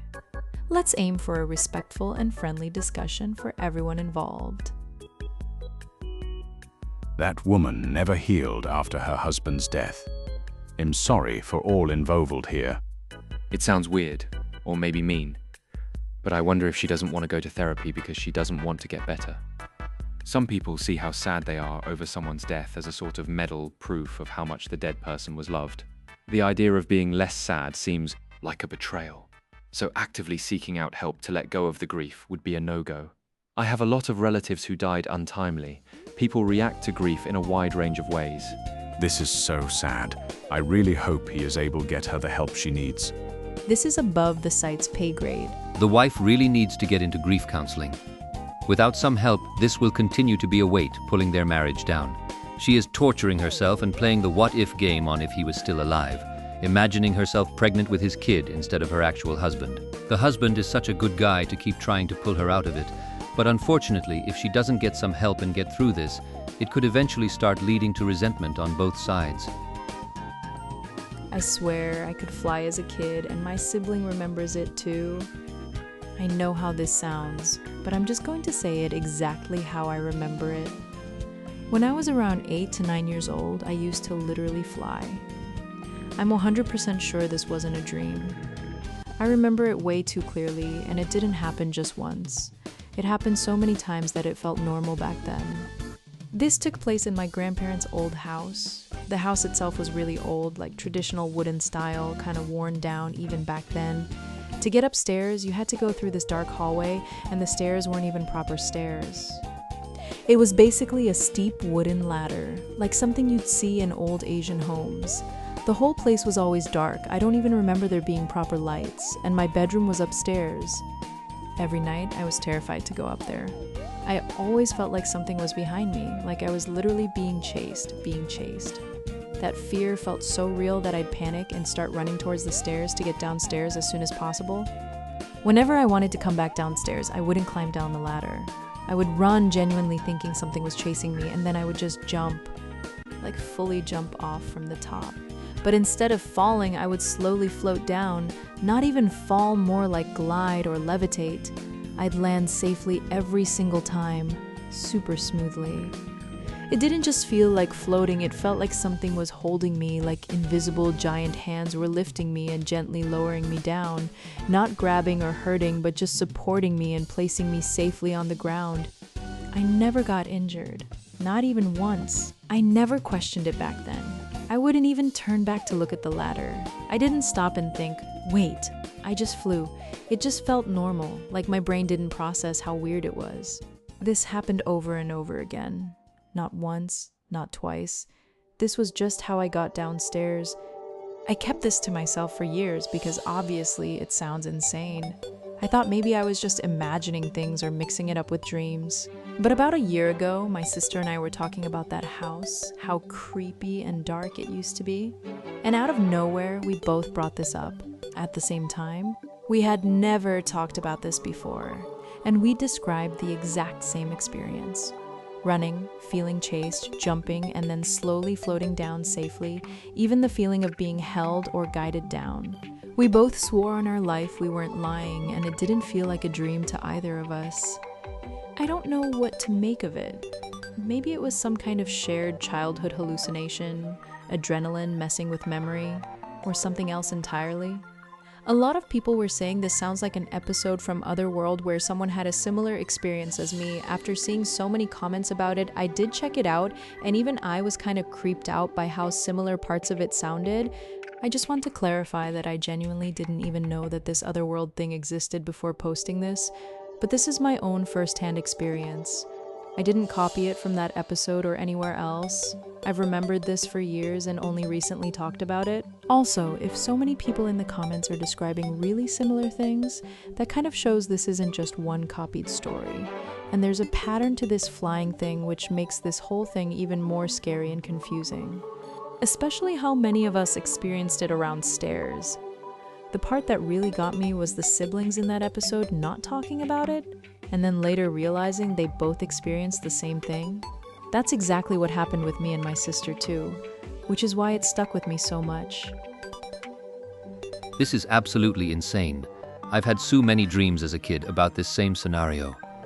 I swore it was real and told my parents that at night I would be able to jump and float down the stairs. As an adult now, I totally forgot about this until I read your post. This is so bizarre. No, but I keep dreaming that if I skip hop, I can fly. Not high, not very long, but I can, without a doubt, levitate some stairs up and down, or a few feet to a mile. I had this feeling that I could fly down the stairs as a kid. I have read that it is apparently a memory of when we are carried down the stairs as really young children. I've had so many dreams as a child when I could fly or float high in places, from room to room. Occasionally I'll have that dream now as an adult. What the actual freak? I was terrified as a kid of going upstairs if no one else was, or just being up there. So when I came down, I ran so fast down the stairs that I wasn't running, I was flying. I have really clear memories of flying down the stairs. I can't believe this is a shared experience.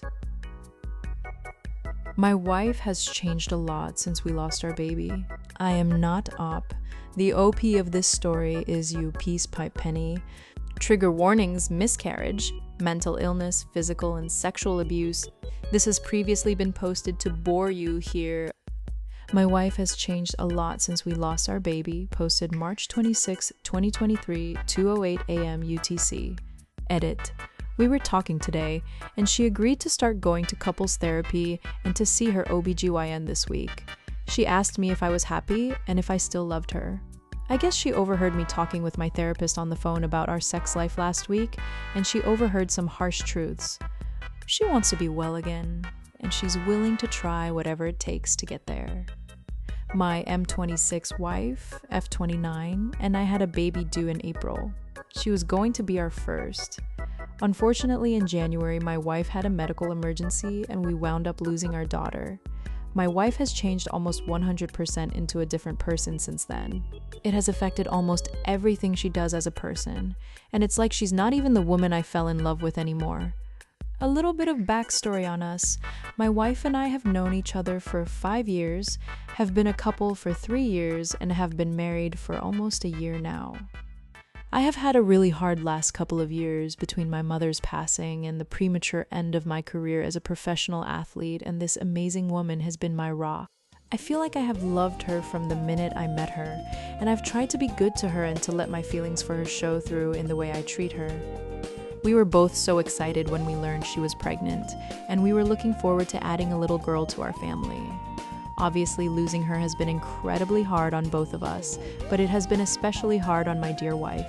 She has always struggled with an anxiety disorder, and she has always been a little clingy, physically and emotionally. But lately, her level of attachment has shot up past 11. I have to practically fight her to be able to leave for work in the mornings, and then when I'm gone, she sends me at least 20 texts. Mostly, it's just about how much she misses me, but sometimes she just will send pictures of herself.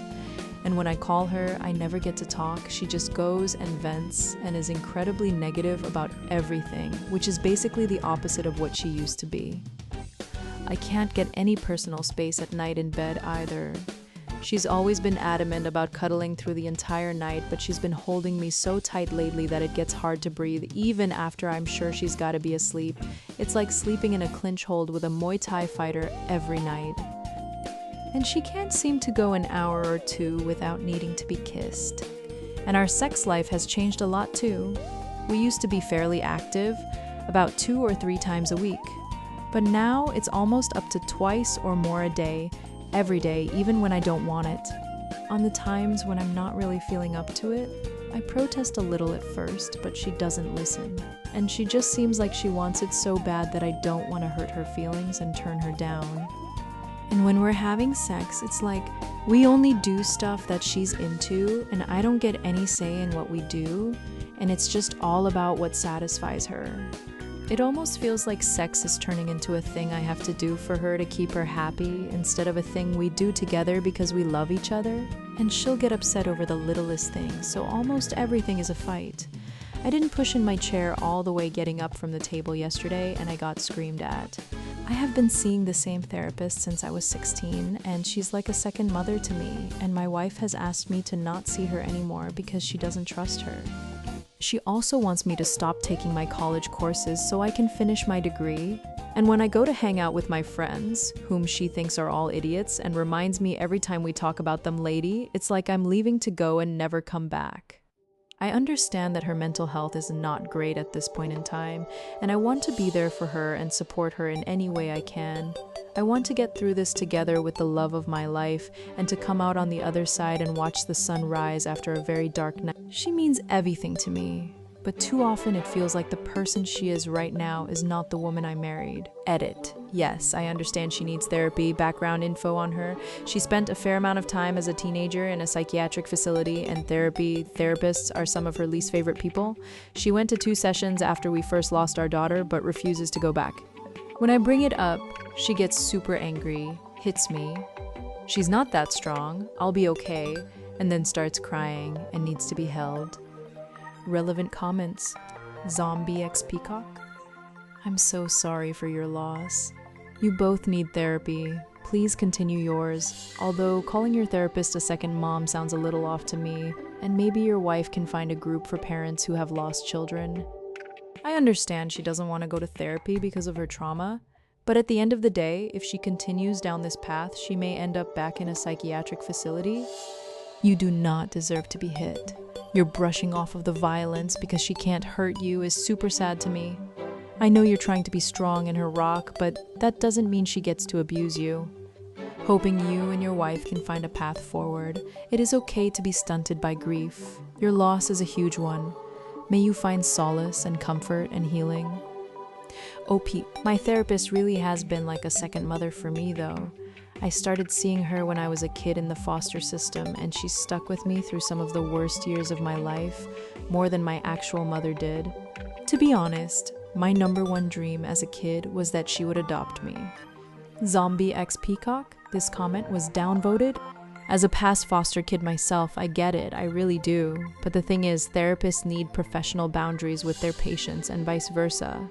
I have therapist friends who have had to end professional relationships with patients due to those boundaries being blurred and crossed. That was my perspective. OP. I don't know who you think you are, but I am not ending my professional relationship with my therapist. She was the only person who gave a crap about me for a really long time. You don't know my situation, and you don't know me. I've been talking to her for almost 10 years now. Taro Mama, this comment was downvoted. A lot of marriages end in divorce after the loss of a child. That is not uncommon. What I find distasteful is the misogyny reeking from this post. There is a long history of men divorcing women after a miscarriage for fertility reasons, so if you were to divorce now, that would just leave you open to criticism on that point. But more importantly, much of this post seems to be reasoning a decision you've already made. You're not looking for advice, but rather dismissing commentary suggesting therapy by saying she was in therapy, thus insinuating, well, this is just who she is now, no helping it, but this isn't what I thought I was getting myself into. She stuck by you while you changed into the person you had to be that doesn't have a mother or is not an athlete. And that assuredly has had an impact on her. You both lost a baby. You both are different than you were when you first married. If you leave her now, then you never deserved her and will prove this was all a blessing in disguise. 5 years post-divorce, she will be telling her new husband how the one good thing to come out of this tragedy is that you both could go your separate ways without any attachments. OP. I have no intention of divorcing my wife. I intend to stick by her thick and thin. I would love for her to go to therapy or to reach out to friends. Sorry for trying to get some time off my chest in the get this off my chest place. Update. My wife has changed a lot since we lost our baby. Posted March 26th, 2023, 8:27 p.m. UTC. I made a post here last night, and it has gotten several hundred comments urging me to do what I have been trying to get the courage to do for a long time. Directly confront my wife about her behavior since losing our baby. I finally did it. She agreed to at least go to couples counseling and to schedule an appointment with her OBGYN. She agreed that the way she is processing the grief of losing our daughter is really harmful and self-destructive. She even recognized that the person she has been becoming is not someone she wants to be and wants to seek extra help. She's not huge on doctors, therapists, psychologists, or nurses due to spending time in a psychiatric facility as a teenager, but she's willing to bite the bullet there if it means getting the help she agrees she needs. I'm so in love with her, and I'm so happy she has decided to get help. I'm going to be with her every step of every mile of this journey with her. Update therapy difficulties. My wife has changed a lot since we lost our baby. Posted March 29th, 2023, 4:34 p.m. UTC. I feel obligated to write this and continue updating people here because of the many kind responses and genuine attempts at offering advice and support.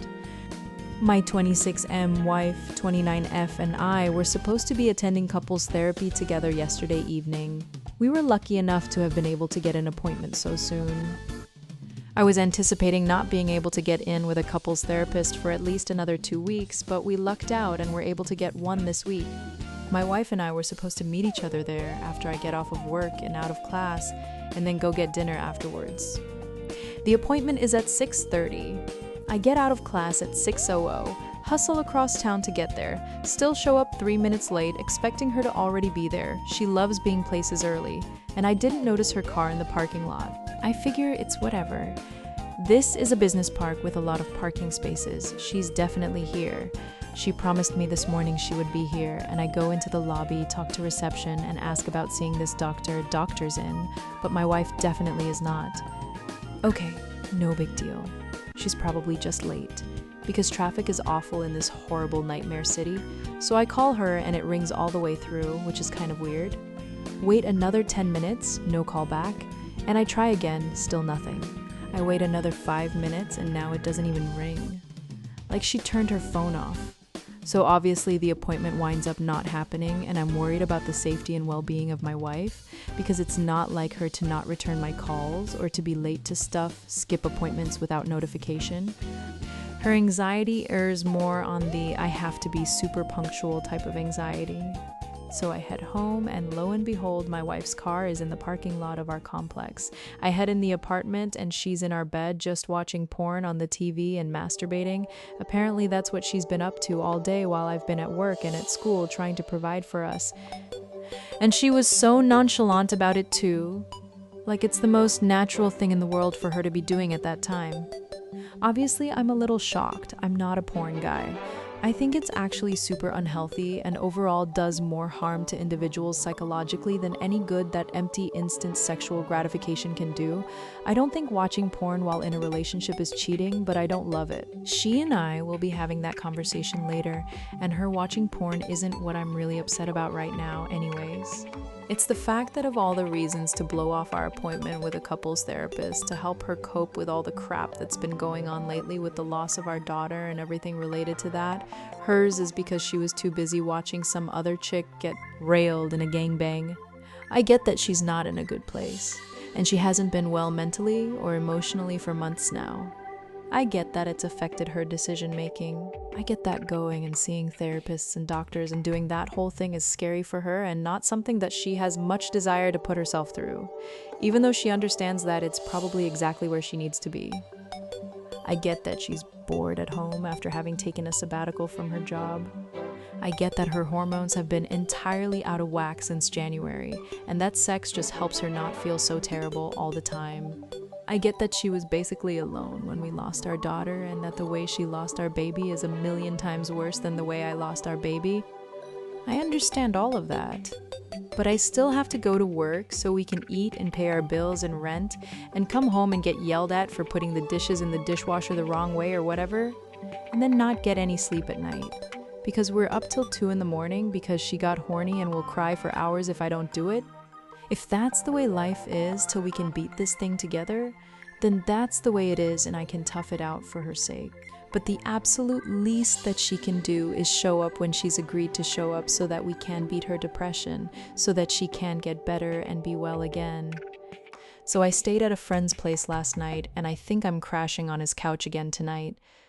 My wife has called 6 times and texted 90 times, and it went from asking if I'm ever coming back to begging me to just come back, to rants that I haven't read about how sorry I'm going to be, back to begging me to come home. I made the mistake of answering one of the calls, and when I tried to explain that I'll come home when I'm ready to come home, and that I still love her and still want to be with her, that I'm just really hurt and upset and need space, she screamed at me like I have never ever, in my entire life, been screamed at before about how I'm probably cheating on her right now, and how I've abandoned her, and about how dare you was repeated a lot. I don't really know what my criteria is for feeling ready to go back is either. I think at first it was when I felt like she was genuinely ready to talk, and not just to yell or have a meltdown, but then I remembered that freak. She and I have already talked about this, and that didn't do anything. I think I'll call her when I get off of work and give her the ultimatum of actually going to therapy or a facility or just anything that's a step in the right direction, or our relationship might have to be put on hold until she gets everything figured out. Edit. I am already in therapy, have been meeting with my excellent friend and doctor for over 10 years now. I was one of her first clients when she was fresh out of school, and she was one of the only people who consistently gave a crap about me when I was a kid in the foster system. Relevant comments. Noxia. I had a pregnancy loss but didn't struggle like OP's wife. And honestly, I can't believe none of her medical team kept up with her or had her go in for therapy services. She should have seen a therapist at least back in February. OP. She did. She did 2 sessions and thought the guy was a creep and decided to not go back. Tomato Joey. Maybe she'd feel more comfortable with a female therapist? OP. The doctor we were supposed to see was a woman. Sleepy Gatos? Was she diagnosed with something while in the facility as a teenager? Also, was there any particular reason why she was placed there? If you do not feel comfortable sharing, you do not have to, but the context can help. OP. I do have the context for that. It was related to her anxiety. A green sandcastle? Stay until you've caught up on rest. If they allow, I'm sorry. She needs help, but she seems safe so far. You can't pour from empty. OP. It's just hard not to think about her. I'm actually freaking out right now. I really miss her. And I think I got used to the way she would hold me super tight while we sleep. Because now I'm having a hard time getting comfortable without putting 90 pounds of weight on top of me. Tominator XX. What does your therapist think you should do? What does she think about the ultimatum? I'm not a therapist, but I'm guessing that an ultimatum won't work. Nobody is going to do the work that therapy requires at the point of a gun, metaphorically speaking.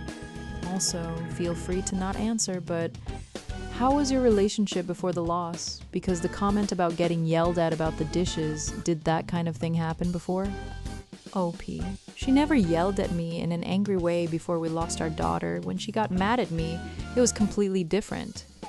She was more of a cold mad. Now she's a fire mad, if that makes sense. My therapist thinks I should push the idea of a treatment facility.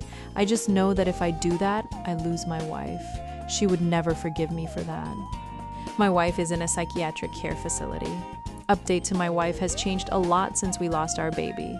Posted April 3rd, 2023, 11:40 p.m. UTC. This is kind of an update to my previous posts. I've been thinking a lot about why I posted on here in the first place, but I think it basically boils down to this being more or less of a journal for myself. And if people have AOMA good advice or are able to sympathize even a little bit, then I'll take what I can get. I don't have a lot of IRL friends, and the ones I do have, I'm not close enough with to really vent to about super personal stuff. I have my therapist and my last pair of foster parents and some old friends I made at the boys' home I used to live at, and that's about it. This being basically anonymous means I don't have to worry too hard about being judged by coworkers or other people in my congregation, I guess.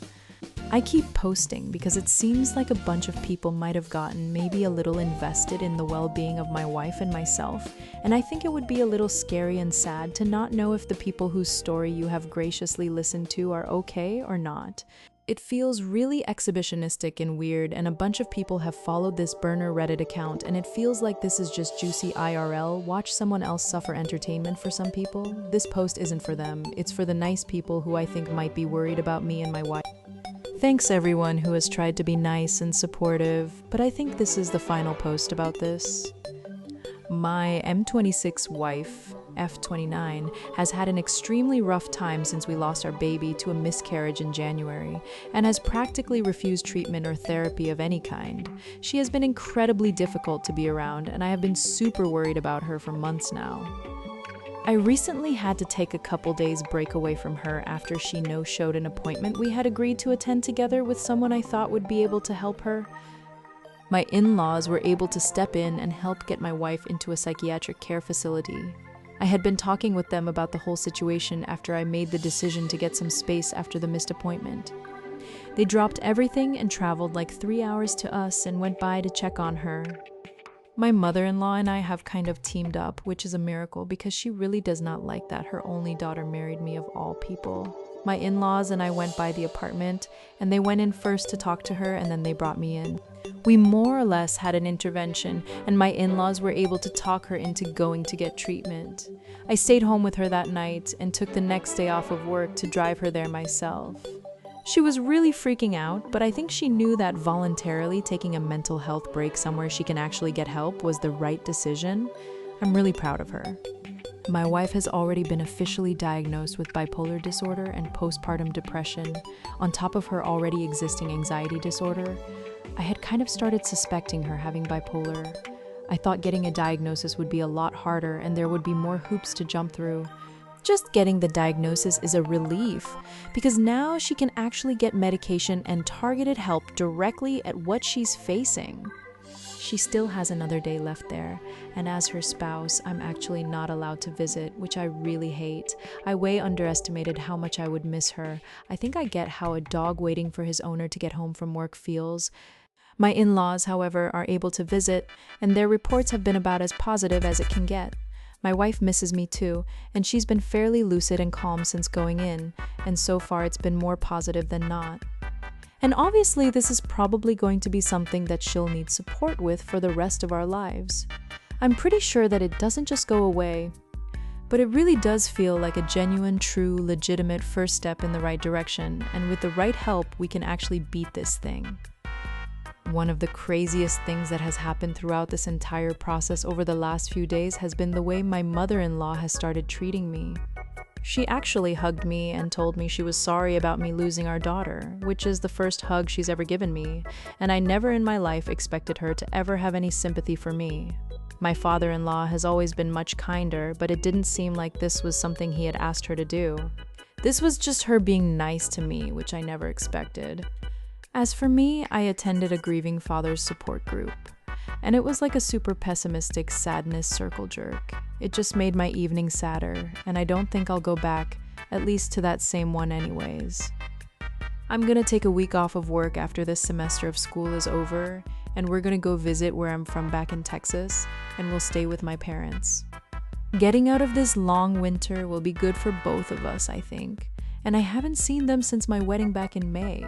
I'm a little cautious to get excited though. The last time I thought we were making progress wound up being me getting my expectations way too high and then being very disappointed. But it does feel like the sun is rising a little bit, if that makes any sense. Edit. She's home. This is the start of the rest of forever. Relevant comments. Sin0289. Sounds like your mill finally realizes how much you love your wife.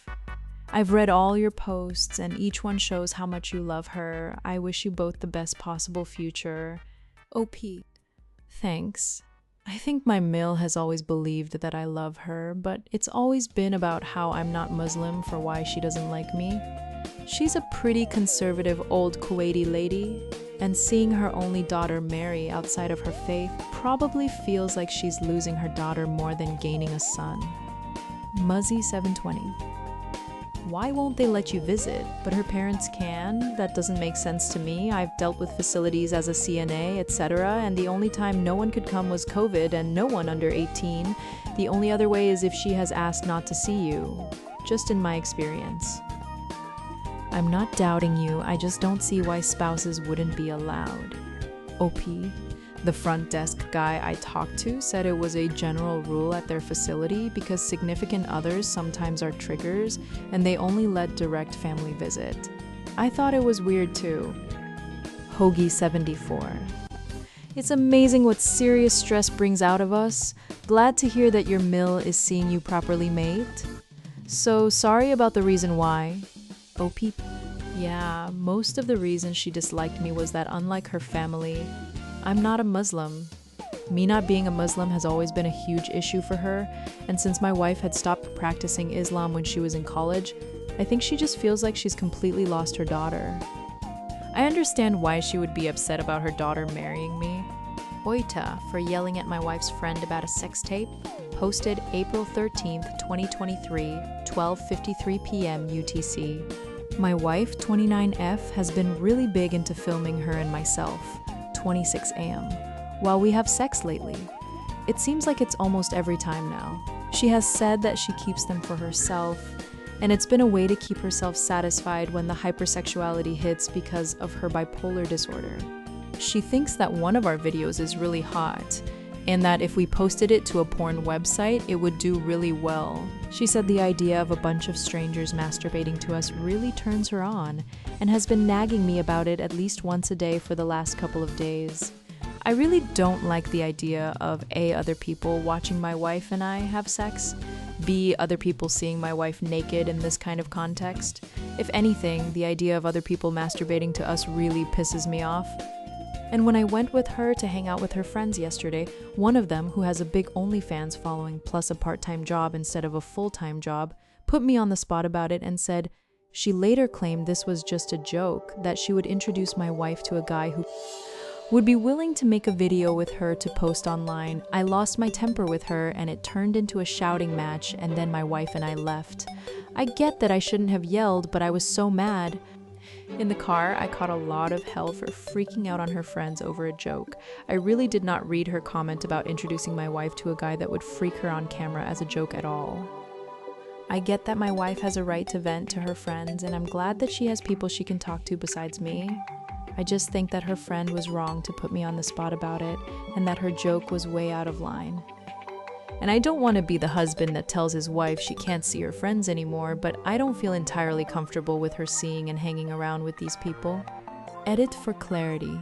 A 8ITA for telling off my wife's friend about putting me on the spot about something really personal and making a comment that went way too far. I get that yelling about it was wrong. But was I wrong to not just sit there and take being put on the spot and have a really insensitive comment said about my situation? Reminder, I am not OP. By gods, this took turns. This site is not equipped to sort through this. This is a water is wet kind of comment, but the wife is really not okay. She's turning to sex as a way to cope, and her medications are clearly not working. OP seems to have a messed up childhood as well, which has affected his self-esteem, as a result of which he will stay in this relationship way longer than he should. Not blaming anyone, just so sorry for everyone involved. This is a V-bad situation, and I don't think it's going to improve. She doesn't seem to be responding to the mental health treatment well at all. I can't believe the last post is only 2 weeks from the wife leaving a psychiatric institution. Like they decided, okay, great, bipolar. Hypersexuality is just a symptom. We can just deal with it normally, have more sex, but then let's film it and maybe put it on a porn site this time. Everything is normal now because it's just part of a diagnosed issue. This ain't gonna end well if it isn't fake off. My close friend blew up on me 2 weeks postpartum. How do I continue? This is my last straw. I F30 and my friend of friend F30 have known each other for over 15 years. I just gave birth to my first daughter 6 weeks ago. It was a very scary experience. I hemorrhaged after birth.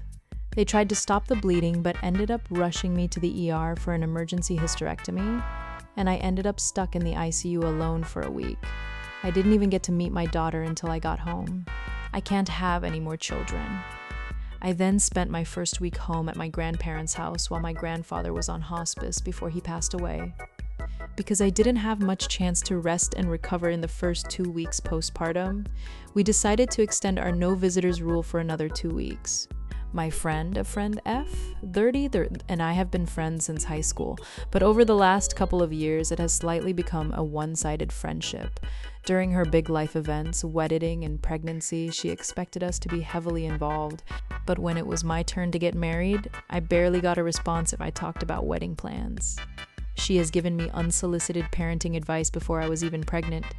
She can be insensitive and self-centered and has told me that she doesn't have much empathy for other people because she's too focused on her life. All of these things have felt rather minor in the moment, but over the years has built up into something big.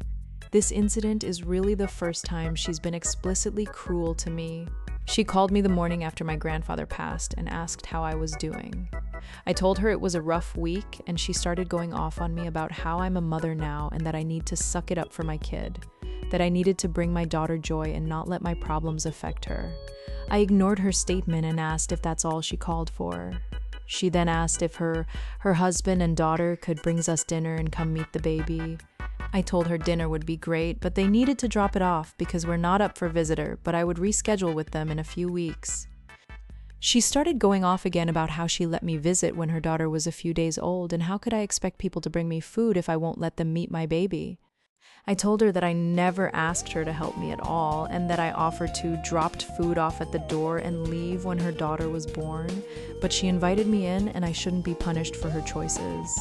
That I deserve some grace after almost dying and then having to watch my grandpa pass the day before, and that she shouldn't bother brining me food if doing so is too much of an inconvenience because she is not getting anything out of it, and hung up. Her husband called later, asking to drop off food, but told him what happened and to not bother. He said he would talk to her. I haven't really heard much from her since, besides her usual Instagram reel DM I ignore. Now that I'm slowly coming out of the postpartum and grief haze, I don't really know how to go from here. She knew that I had an extremely traumatic birth, but doesn't know about the hysterectomy. And she knew that my grandfather had passed when she called. But I can't completely cut her out of my life because our husbands are very close friends and we are a part of a larger friend group where I would still see her on occasion. My husband thinks I shouldn't be friends with her any longer, but I don't think he realizes what that looks like. We go to their family house for Christmas Eve every year. My husband is at their house at least monthly. I imagined our kids growing up together, but I can't continue putting up with this kind of treatment. I've in the past tried to bring up issues before, but she just deflects by saying IDK what to tell you and uses her having a kid that takes up so much of her time as a way to avoid taking responsibility. Not sure where to go from here. You can be nice and not be a friend. When forced together, grey rock her and stick to small talk. OP, demote her to acquaintance level. She's someone you'll be polite and civil to when your paths cross. But she's no longer a friend, just someone. You know which is fine. You don't need to be best friends with everyone. Acquaintance-level friendship is fine for folks like this, edited for typos. She hasn't been your friend in a very long time. Time to move from the friendship and to make new traditions for your family. Cut her off. This friendship is over. Block her on everything. You need better friends. You seem to be the only person who cares about the friendship. And the fact that you won't cut her out even know says that you care way too much for this woman who treats you like you're a piece of crap. Why would you want your daughter to grow up with her children? I'd be terrified they'd treat her the way their mom treats you.